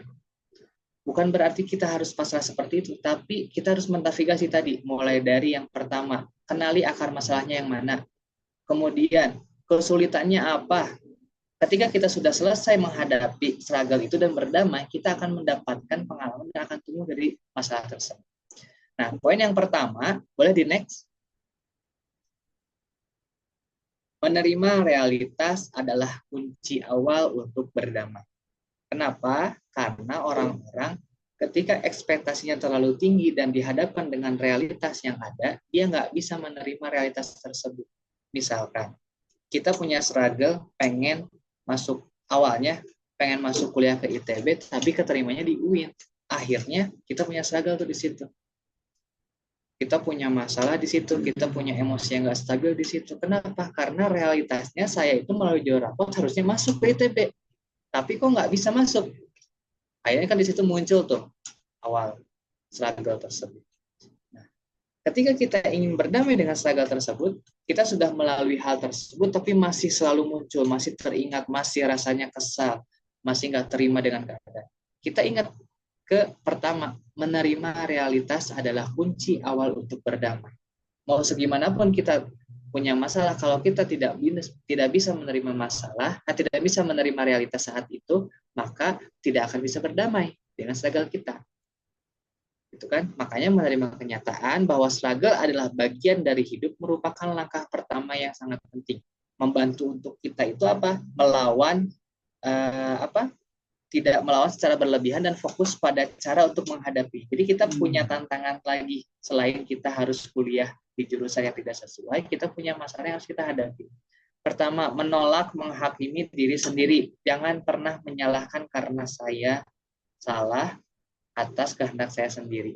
Jangan pernah kita merasa misalkan ini gara-gara sayanya terus menyalahkan diri sendiri dan menghakimi karena sayanya orang bodoh, karena sayanya nggak mau belajar. Jangan sampai seperti itu. Kita akan harus menerima realitas ya. Makanya jangan menghakimi diri sendiri. Kemudian memfokuskan energi. Alih-alih membuang waktu untuk menyesali, teman-teman harus fokus pada mencari solusi dan tantangan menghadapi. Jadi capek kalau teman-teman mikirnya, aduh, nyesal dan sebagainya. Buat apa teman-teman keluarin energi untuk nangis? Buat apa teman-teman untuk mengeluarkan energi untuk marah nggak jelas? Lebih baik kita cari solusi dan mengatasi tantangan tersebut. Yang ketiga, mencari pelajaran. Setiap struggle memiliki pelajaran yang dapat dipetik. Kemudian kesulitannya itu bisa dilihat sebagai kesempatan untuk belajar dan bertumbuh. Kenapa? Setiap orang mau naik level up, pasti harus ada ujiannya. Kita SMA, SMK mau ke kuliah, harus ujian dulu. Karena apa? Biar kita punya pembelajaran dan kita bisa tumbuh di situ, bisa naik kelas. Begitupun sebaliknya, teman-teman yang SMP ketika pengen naik kelas ke SMA harus ujian dulu. Makanya di situ ada proses belajar dan tumbuh, naik kelas. Kita pun sama, dengan struggle berarti kita akan naik ke level yang lebih tinggi. Keempat, menghargai keberhasilan. Rayakan pencapaian keberhasilan bisa disebut dengan self reward, tapi dalam tanda wajar. Kadang kita self reward, wah self reward ya Shopee. Otak mah udah mikir nabung, tapi self reward deh, gitu kan, self reward, check out, ini flash sale, misalkan skincare saya beli terus, pada akhirnya kan itu di luar batas ya. Nah jangan sampai seperti itu teman-teman. Kita harus merayakan dengan batas wajar. Karena kita itu harus memiliki memotivasi diri kita sendiri, menjaga motivasi tersebut dan semangat dengan cara merayakan hal-hal tersebut. Karena kita sudah selesai. Oke, next. Yang kedua, mengembangkan pikiran positif. Pertama, fokus pada sisi baiknya. Ambil hikmahnya, ambil baiknya. Kenapa saya nggak masuk jurusan A? Kenapa saya ternyata nggak masuk ke jurusan B? Oh, pada akhirnya saya yang masuk ke jurusan yang lebih baik. Saya masuk ke universitas yang lebih baik. Atau enggak, bukan waktunya tahun ini kok. Kenapa? Karena ternyata Tuhan punya cara yang lebih baik.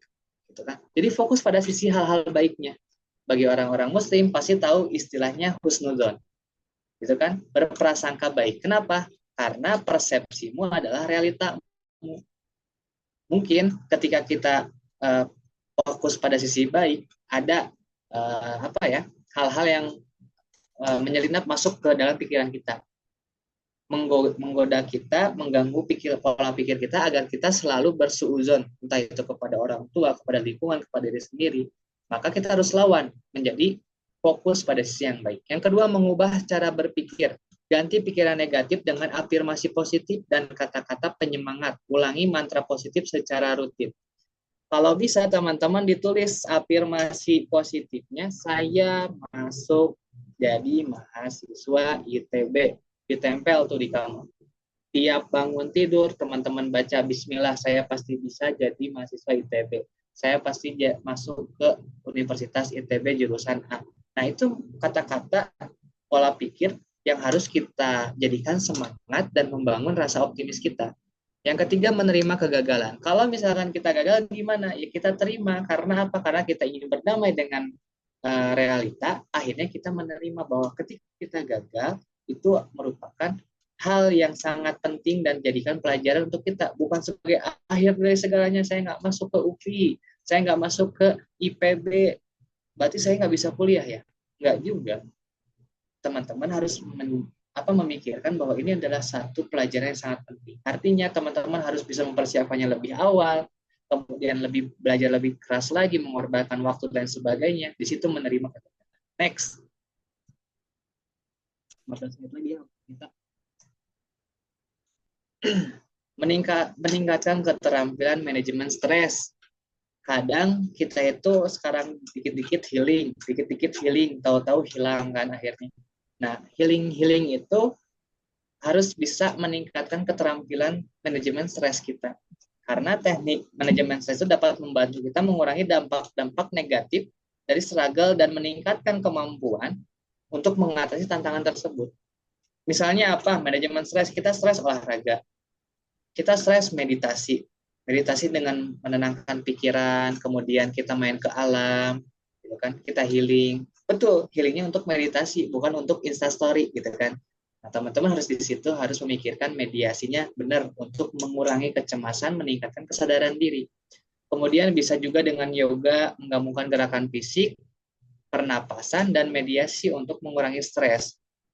Sekarang udah ada tutor tuh di YouTube, jadi nggak harus, misalkan teman-teman harus ke tempat yoga, tinggal buka laptop atau buka komputer atau buka HP, silakan ikuti prakteknya untuk yoga.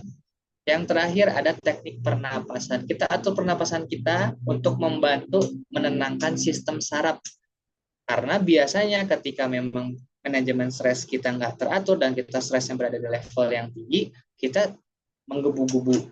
Kita akhirnya terseduh-seduh untuk nangis dan sebagainya. Sehingga kita harus bisa untuk mengontrol dengan teknik pernapasan. Next. Mencari dukungan dari orang terdekat. Nah, ketika teman-teman punya struggle, silahkan pertama berbicara dengan orang terdekat, mau dengan bestie kita, mau dengan orang tua kita, mau dengan guru kita, gitu kan. Yang penting teman-teman dapat dukungan dari orang lain. Tapi kadang orang lain tersebut pada ujungnya malah ngadu nasib. Rahmat cerita ke Jihan, aku diputusin sama pacar aku. Jihan malah ngomong, kamu masih mending diputusin, aku ditinggal nikah. Datanglah Mas Raffi, kalian masih enak, aku ditinggal meninggal. Nah, itu malah jadi ngadu nasib kan? Yang tadinya kita pengen mengeluarkan, pengen bercerita, membagi beban terkait dengan apa yang kita miliki, malah jadi ngadu nasib. Makanya hindari hal-hal tersebut. Ketika ada orang yang ingin cerita, silahkan dengar. Ketika dia meminta solusi atau nasihat, barulah itu kita berbicara. Kemudian bergabung dengan kelompok dukungan. Artinya di sini ada komunitas bingkai, di sini ada komunitas dandelion. Nah, ini merupakan komunitas atau kelompok yang sangat positif. Kenapa? Karena dengan bergabung di kelompok ini, kita dapat mengalami pengalaman yang serupa, kemudian memberikan rasa kebersamaan untuk saling mendukung satu sama lain. Gitu. Yang terakhir, kalau misalkan dua cara tadi tidak bisa, kita minta bantuan profesional, entah itu terapis, konselor, ataupun psikiater. Gitu. Kalau misalkan kita nggak dapat dukungan dari teman kita, nggak dapat dukungan dari kelompok kita nggak bisa mendapatkan solusinya dari diri atau teman-teman kita, akhirnya kita harus ke seseorang yang ahli untuk membantu kita. Next. Mengambil langkah konkret untuk mengatasi struggle. Pertama, menetapkan tujuan. Balik lagi kepada tujuan. Di awal, tujuan ini sangat penting. Kemudian membuat rencana. Rencana kapan, bagaimana, kapan rencananya, gimana caranya. Terus nanti teman-teman juga harus evaluasi itu rencana tersebut. Kemudian ada mengatasi keterampilan. Dengan mengatasi keterampilan yang relevan, struggle itu dapat membantu kita merasa lebih kompeten dan mampu menghadapinya. Kalau misalkan saat ini teman-teman sudah berhasil mengatasi struggle, ketika ada masalah yang sama, gimana kamari beres, ini mah masalah yang kemarin juga selesai, karena saya sudah bisa menghadapinya. Nah, seperti itu ya, teman-teman juga akan sadar kalau misalkan sudah menghadapi masalah yang satu, ketika terulang masalah yang sama, akan merasa meningkatkan keterampilan teman-teman untuk menghadapi masalah. Oke, next. Menjadikan struggle sebagai kesempatan untuk pertumbuhan. Di sini harus bisa melihat dari sudut pandang yang berbeda. Pertama, bahwa struggle itu akan membangun ketahanan kita dari sisi mental, kemudian kemampuan untuk menghadapi tantangan di masa depan. Tadi kata Kak Rahmat, kalau misalnya kita mendapatkan struggle, berarti kita lagi ujian untuk level up. Yang kedua, meningkatkan kedewasaan. Kalau misalkan teman-teman masih nggak dewasa, berarti teman-teman masih tidak menghadapi struggle dengan baik. Artinya, ketika kita semakin banyak struggle di situ, kita akan mulai belajar tentang diri kita sendiri, tentang dunia sekitar kita, yang dapat meningkatkan kedewasaan dan pemahaman diri. Kemudian yang ketiga, menemukan potensi, oh ternyata struggle ini salah satu pemicu, gitu kan, salah satu pemicu untuk kita menemukan potensi kita apa, potensi tersembunyi kita apa. Mungkin ketika kita menghadapi masalah yang tadinya orang lain nggak tahu, ternyata nah dia ngasih tahu, oh kamu bisa kok kemarin menghadapi masalahnya, ternyata kamu kompeten, kamu ahli di bidang itu, kamu berpotensi kok di situ. Oh ternyata ini potensi saya tuh, satu ketemu kayak gitu ya. Kemudian menjadi inspirasi. Ketika kita menghadapi struggle, itu bisa menginspirasi orang lain yang memiliki struggle yang sama. Makanya kenapa kita perlu dukungan dari orang atau kelompok gitu ya. Karena bisa jadi ada orang yang sudah melewati fase tersebut dan masalah struggle-nya sama, akhirnya bisa menginspirasi, bisa menjadi mentor kita atau menjadi pembimbing kita untuk menyelesaikan struggle tersebut. Next. Setelah berdamai, apa yang harus dilakukan? Next. Yang pertama, mengelola emosi dalam perjuangan. Pertama, kita harus mengenali emosi kita. Sadar kalau misalkan selama ini emosi yang keluar adalah emosi yang baik, positif. Gitu. Ketika misalkan negatif, ya negatifnya adalah apa? Kita kenali dulu emosi yang keluar. Kemudian diatur emosinya, latih untuk mengendalikan emosi agar tidak menguasai pikiran dan tindakan. Yang ketiga, cari dukungan, berbagi perasaan dengan orang lain ternyata sangat butuh. Makanya sama tadi di Danelian, kemudian di Bingkai, itu kita cari dukungan di sini. Yuk kita sama-sama selesaikan struggle-struggle yang kita miliki. Next. Oke, kita masih punya waktu. Memetik pelajaran dari kegagalan. Nah, ketika teman-teman tidak berhasil menghadapi struggle, maka teman-teman harus catat rumus. Ketika kita gagal, berarti kita mendapatkan pelajaran. Ketika kita mendapatkan penolakan, berarti kita sedang dikembangkan ketahanan mental kita.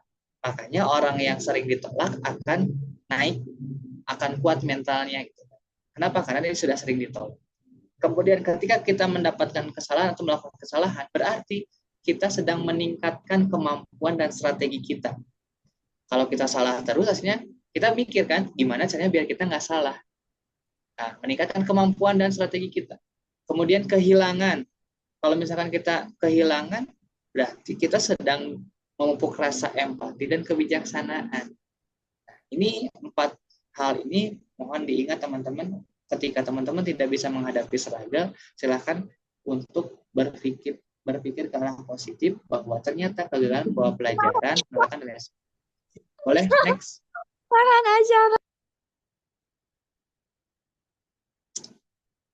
Menjaga motivasi dan semangat juang. Kalau kita sudah berdamai dengan struggle kita, pertama visualisasikan semangat kita. Bayangkan diri kita sendiri meraih mimpi, merasakan kebahagiaan dan kepuasan. Artinya kita menjaga motivasi kita. Yang kedua, motivasi diri. Ingatkan diri sendiri tentang tujuan, alasan, dan manfaat dari perjuangan kita. Misalkan kita kadang suka berbicara sama diri sendiri ya. Hari kita tuh sebenarnya mau kemana sih?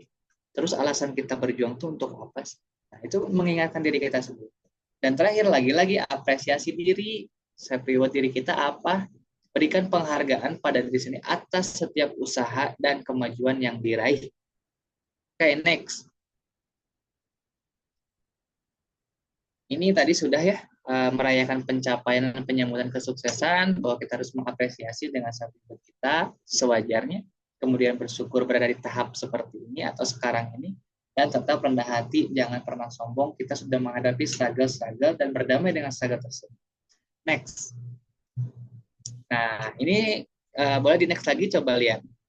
Karena Kak Rohmat sebetulnya mendapatkan permintaan terkait dengan dream priority, kemudian membangun masa depan yang lebih baik, dan kalau nggak salah menyelaraskan potensi dan kemampuan. Cuman kalau melihat waktu, biasanya 5 menit lagi, gimana Ibu MC atau moderator, masih dilanjutkan untuk 5 menit lagi, atau seperti apa?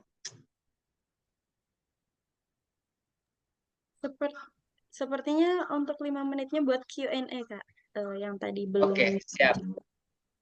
Boleh. Kalau misalkan untuk seperti itu, saya kembalikan lagi kepada Ibu moderator. Oke, wow, terima kasih banyak kepada Kak Rohmat atas pemaparan materi yang sangat insightful banget ya teman-teman pada malam hari ini. Setuju kan kalau sangat luar biasa banget. Jadi kita tuh kayak tahu gitu gimana cara mengatasi struggle dalam hidup kita, apalagi ketika kita mengejar mimpi ya teman-teman. Nah, aku di sesi Q&A ini karena tadi ada pertanyaan yang belum kejawab, jadi akan dijawab di sesi Q&A di sesi yang kedua ini. Oke, yang pertama nih Kak ada dari Vinka Beliani. Kak, kalau di UIN semua jurusan ada matkul Arabnya ya. Saya mau masuk UIN tapi takut di bahasa Arabnya, soalnya di SMA juga saya struggle banget. Jadi mau masuk UIN tapi takut bahasa Arabnya Kak, gitu. Boleh?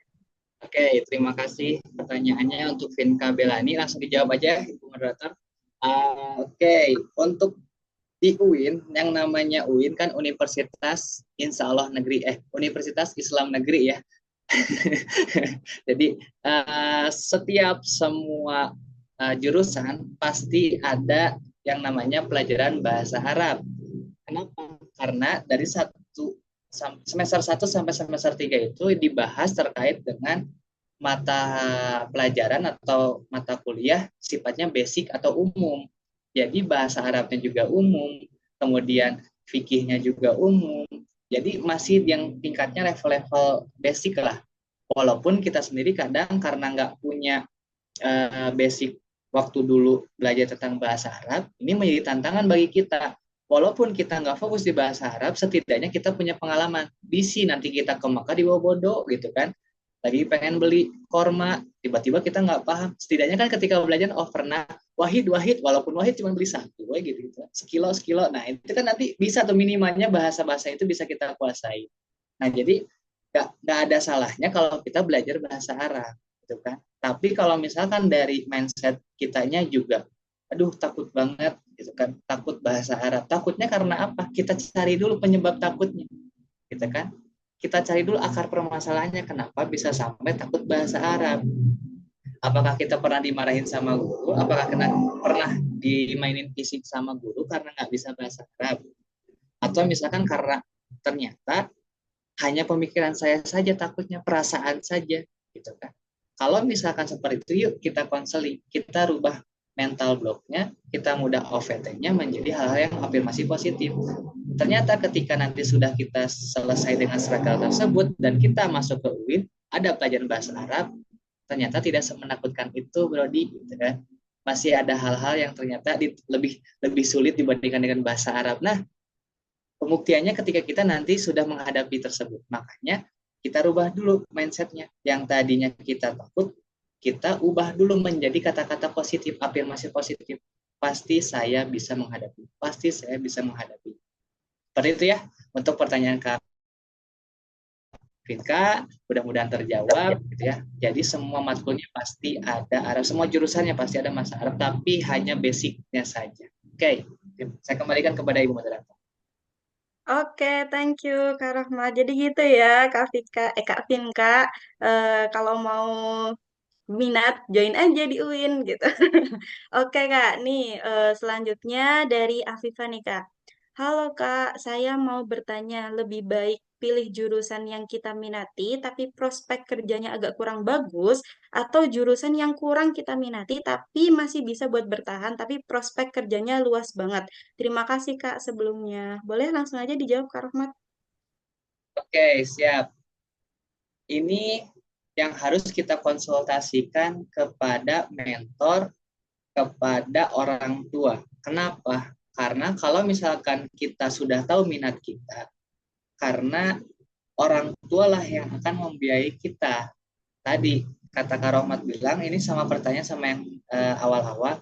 Kalau misalkan kita mau nyarinya minat atau prospek peluang yang luas, berarti kita cuma dua. Apakah kita mau ngejar yang minat dan kita nanti prospeknya itu akan mengikuti di luar dari minat kita, atau misalkan kita prospeknya luas tapi kita nggak minat, akhirnya kita harus berjuang lebih, gitu ya. Nah, jadi teman-teman harus dikonsultasikan lagi kepada donatur, kepada diri kita sendiri juga. Kalau misalkan kita lebih milih minatnya tapi prospeknya ternyata kurang luas, kita siap nggak menerima konsekuensi untuk terus mencari, karena tujuan kita itu bukan di pekerjaan setelah kuliah. Karena ada hal-hal tujuan kita, misalkan saya ini studi kasus ya. Saya bertemu kemarin, saya habis dari Banten. Saya mainlah ke salah satu lokasi di Banten, namanya Lewi Bumi. Teman-teman boleh scroll di TikTok. Ternyata orang yang punya itu orang Bandung, tapi dia mendirikannya di sana. Saya tanya, Pak, kok Bapak bisa dari Bandung jauh-jauh bisa buka wisata di di Banten? Karena itu minat saya. Terus nyangka nggak saya tuh ada di jurusan apa? Nanya balik ke saya. Ketika bapaknya ngejawab, saya tuh ahli gizi satu-satunya yang certified di Provinsi Banten. Bayangin, ahli gizi, tapi minatnya dia buka wisata dan alam, karakter building, dia suka ngisi-ngisi materi di lapangan. Sangat berbeda jauh. Kenapa? Karena yang dia kejar itu adalah minatnya. Tapi untuk kemampuannya, dia belajar tentang ahli gizi. Walaupun pada awalnya si Bapak cerita, saya sebenarnya nggak ada minat di ahli gizi. Tapi saya nikmatin, saya hadapin struggle-nya, dan saya lebih fokus kepada minat saya. Saya dirikan mimpi-mimpi yang minat-minat saya menjadi sebuah mimpi, saya wujudkan. Walaupun ternyata sekarang itu fokus utamanya itu adalah pekerjaan yang sesuai minat, bukan dengan tadi bapaknya punya kemampuan di ahli gizi.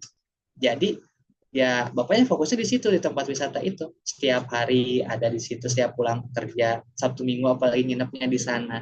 Nah, tinggal teman-teman coba diskusikan kembali dengan diri sendiri, dengan orang tua ataupun dengan mentor kita atau guru BK. Lebih minatnya apakah minat kita yang kejar atau misalkan prospeknya yang kita kejar. Coba cari dulu, karena ada plus minusnya. Seperti itu. Oke, berarti harus diskusi dulu ya Kak ya, buat sama diri sendiri, sama orang tua, bahkan sama guru BK gitu ya. Oke, baik teman-teman, mohon maaf banget ya karena keterbatasan waktu. Jadi sesi Q&A-nya aku udahi ya. Kita sudah selesai sesi Q&A-nya. Wah, teman-teman di sini sangat antusias banget ya Kak ya. Aku kayak kaget banget, ternyata banyak juga yang nanya gitu kan, sampai gak kebagian yang di sesi 2-nya. Nah, teman-teman, aku sedikit menarik kesimpulan nih dari materi yang sudah disampaikan oleh Kak Rohmat, bahwasanya ternyata struggle itu dapat terjadi karena berbagai sumber, di antaranya tekanan, masalah hubungan, kehilangan, dan ketidakpastian. Nah, penting bagi kita untuk berdamai dengan struggle agar kita bisa menerima diri kita sendiri, dan tentunya kita dapat mengatasi dampak-dampak negatif yang tentunya mempengaruhi kesehatan mental, kesehatan fisik, dan emosional kita. Nah, caranya berdamai dengan struggle yang pertama adalah menerima realitas bahwa struggle adalah bagian dari hidup. Dan yang kedua, mengembangkan pikiran positif, kemudian meningkatkan keterampilan manajemen stres seperti melakukan olahraga, meditasi, dan lain sebagainya. Kemudian mencari dukungan dari orang-orang terdekat, dan banyak banget ya teman-teman dan lain sebagainya. Jadi teman-teman bisa pilih mau cara yang bagaimana. Oke, baik. Aku mau ngucapin terima kasih banyak kepada Kak Rohmat atas penyampaian materi yang sangat luar biasa banget ya teman-teman di malam hari ini. Dan aku juga mau ngucapin terima kasih juga buat teman-teman yang sudah antusias banget dari awal sampai akhir nemenin kita sharing dan bertanya juga, bahkan di malam minggu ini yang biasanya teman-teman main sama pacarnya teman-teman atau pasangan, tapi teman-teman lebih memilih untuk mengikuti webinar yang insya Allah dapat memberikan insight baru dan hal-hal yang bermanfaat buat teman-teman. Oke, teman-teman, sekian dari aku pamit undur diri dan aku kembalikan kepada kakak MC. Untuk kakak MC, dipersilahkan. Bye-bye, teman-teman. Oke, terima kasih Kak Rahma atas panduannya dalam sesi 2 ini. Gimana teman-teman, udah pada paham kan tentang gimana tadi materi yang udah disampaikan oleh pemateri keren kita pada malam hari ini? Wah, sangat bermanfaat ya ilmunya. Oke teman-teman, untuk sesi selanjutnya adalah sesi penyerahan sertifikat kepada pemateri. Kepada kakak panitia boleh dibantu untuk penyerahan sertifikatnya. Oke. Oh ya teman-teman, aku ingetin lagi ya buat kalian untuk jangan lupa on cam supaya bisa frame waktu di screenshot. Oke Oke teman-teman boleh. teman-teman, Nah, karena kita on mau cam ada yuk. Masih lagi nih. Kepada kakak panitia boleh dibantu untuk dokumentasinya, Kak? Oke, kita screenshot ya. Satu, dua, tiga. Oke, terima kasih. Oke, terima kasih, Kak.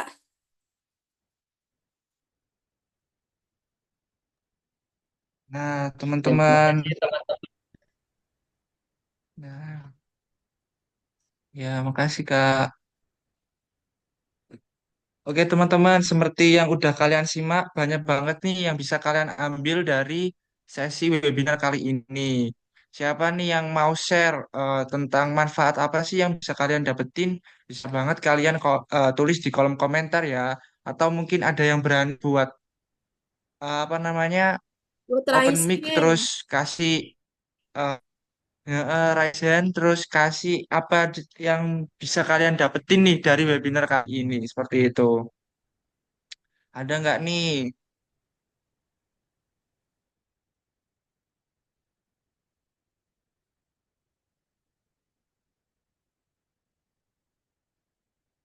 Oke Kak, terima kasih atas waktunya juga. Gimana nih Kak Gin? Kak Gin, apa aja sih yang Kak Gin ambil dari eh, webinar kali ini? Wah, banyak banget ya yang bisa aku ambil dari webinar pada malam hari ini. Aku jadi tahu nih tips dan trik gimana sih caranya supaya kita itu bisa berdamai dengan struggle-struggle yang ada di hidup kita. Dan aku juga bisa dapetin tips dan trik gimana caranya supaya teman-teman di sini nih nggak salah jurusan buat perkuliahan nanti. Nah, kalau menurut Kak Raffi sendiri gimana nih webinar pada malam hari ini? Ya, sangat menarik sekali khususnya di sesi satu tadi kita gimana cara supaya bisa menghindari apa namanya salah jurusan dari mulai apa namanya identifikasi terus habis itu ada tindakan apa aja riset atau melakukan konsultasi bareng alumni kayak gitu Kak Gin dan pastinya aku harap kalian bisa mendapatkan ilmu yang bermanfaat dari webinar kali ini. Teman-teman, apakah ada yang berani sharing nih? Kalau enggak, bakalan kita tunjuk nih. Ayo, siapa yang berani? Ayo boleh raise hand dan on mic ya. Boleh share pengalaman malam hari ini gimana nih? Perasaannya gimana? Udah dapetin ilmu apa aja?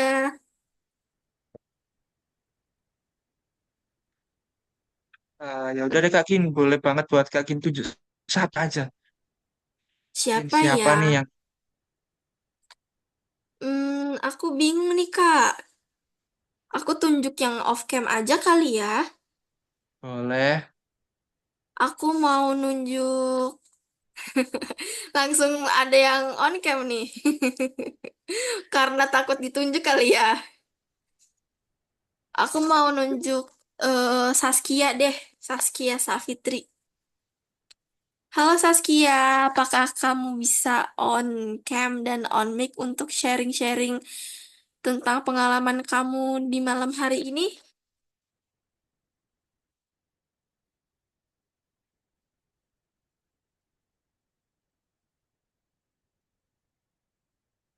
Sepertinya ada masalah jaringan atau kendala ininya ya, jadi gak bisa on cam dan on mic Kak. Raffi gimana ini? Ya udah deh, kita nggak usah berlama-lama lagi ya kan Kak Gin? Oke, karena Kita udah malam langsung. juga ya Kak, mungkin teman-teman di sini juga udah pada ngantuk, udah pada capek ya. Oke teman-teman, nggak kerasa nih kita udah berada di penghujung acara. Sebelum acara webinar kami tutup, kita mau ada dokumentasi satu lagi yang terakhir. Ini yang terakhir ya teman-teman. Jadi teman-teman boleh on cam lagi yuk yang masih off cam. Boleh Banget nih, persiapkan buat lagi. kenang-kenangan ya. Ya, oh iya jangan lupa di screenshot untuk absen ya teman-teman. Supaya teman-teman nanti bisa dapetin sertifikatnya. Oke, yang belum on cam, Boleh on cam ya teman-teman. Oke, kepada kakak panitia Untuk boleh yang di terakhir kali ini, ya untuk yang terakhir ya, kepada kakak panitia boleh dibantu untuk sesi dokumentasinya Kak. Oke, oke. Wah, ini tinggal satu slide nih. Kita screenshot ya semuanya, gaya bebas. Udah siap? 1, 2, 3. Oke, yang kedua kita sama ini gayanya mau kayak gimana? Kayak gini gini Ini, gini Kak, kayak semangat. gini. Oke, semangat. Oke, 1, 2, 3. Terima kasih. Oke, terima kasih Kak. Baik, karena sesi dokumentasi telah selesai, aku mewakili seluruh staf yang bertugas mengucapkan terima kasih sebanyak-banyaknya kepada teman-teman dan memohon maaf jika ada hal-hal yang kurang berkenan di hati teman-teman sekalian. Aku Gina,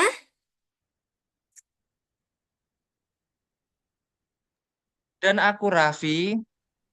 kami pamit undur diri. Terima kasih semuanya udah gabung.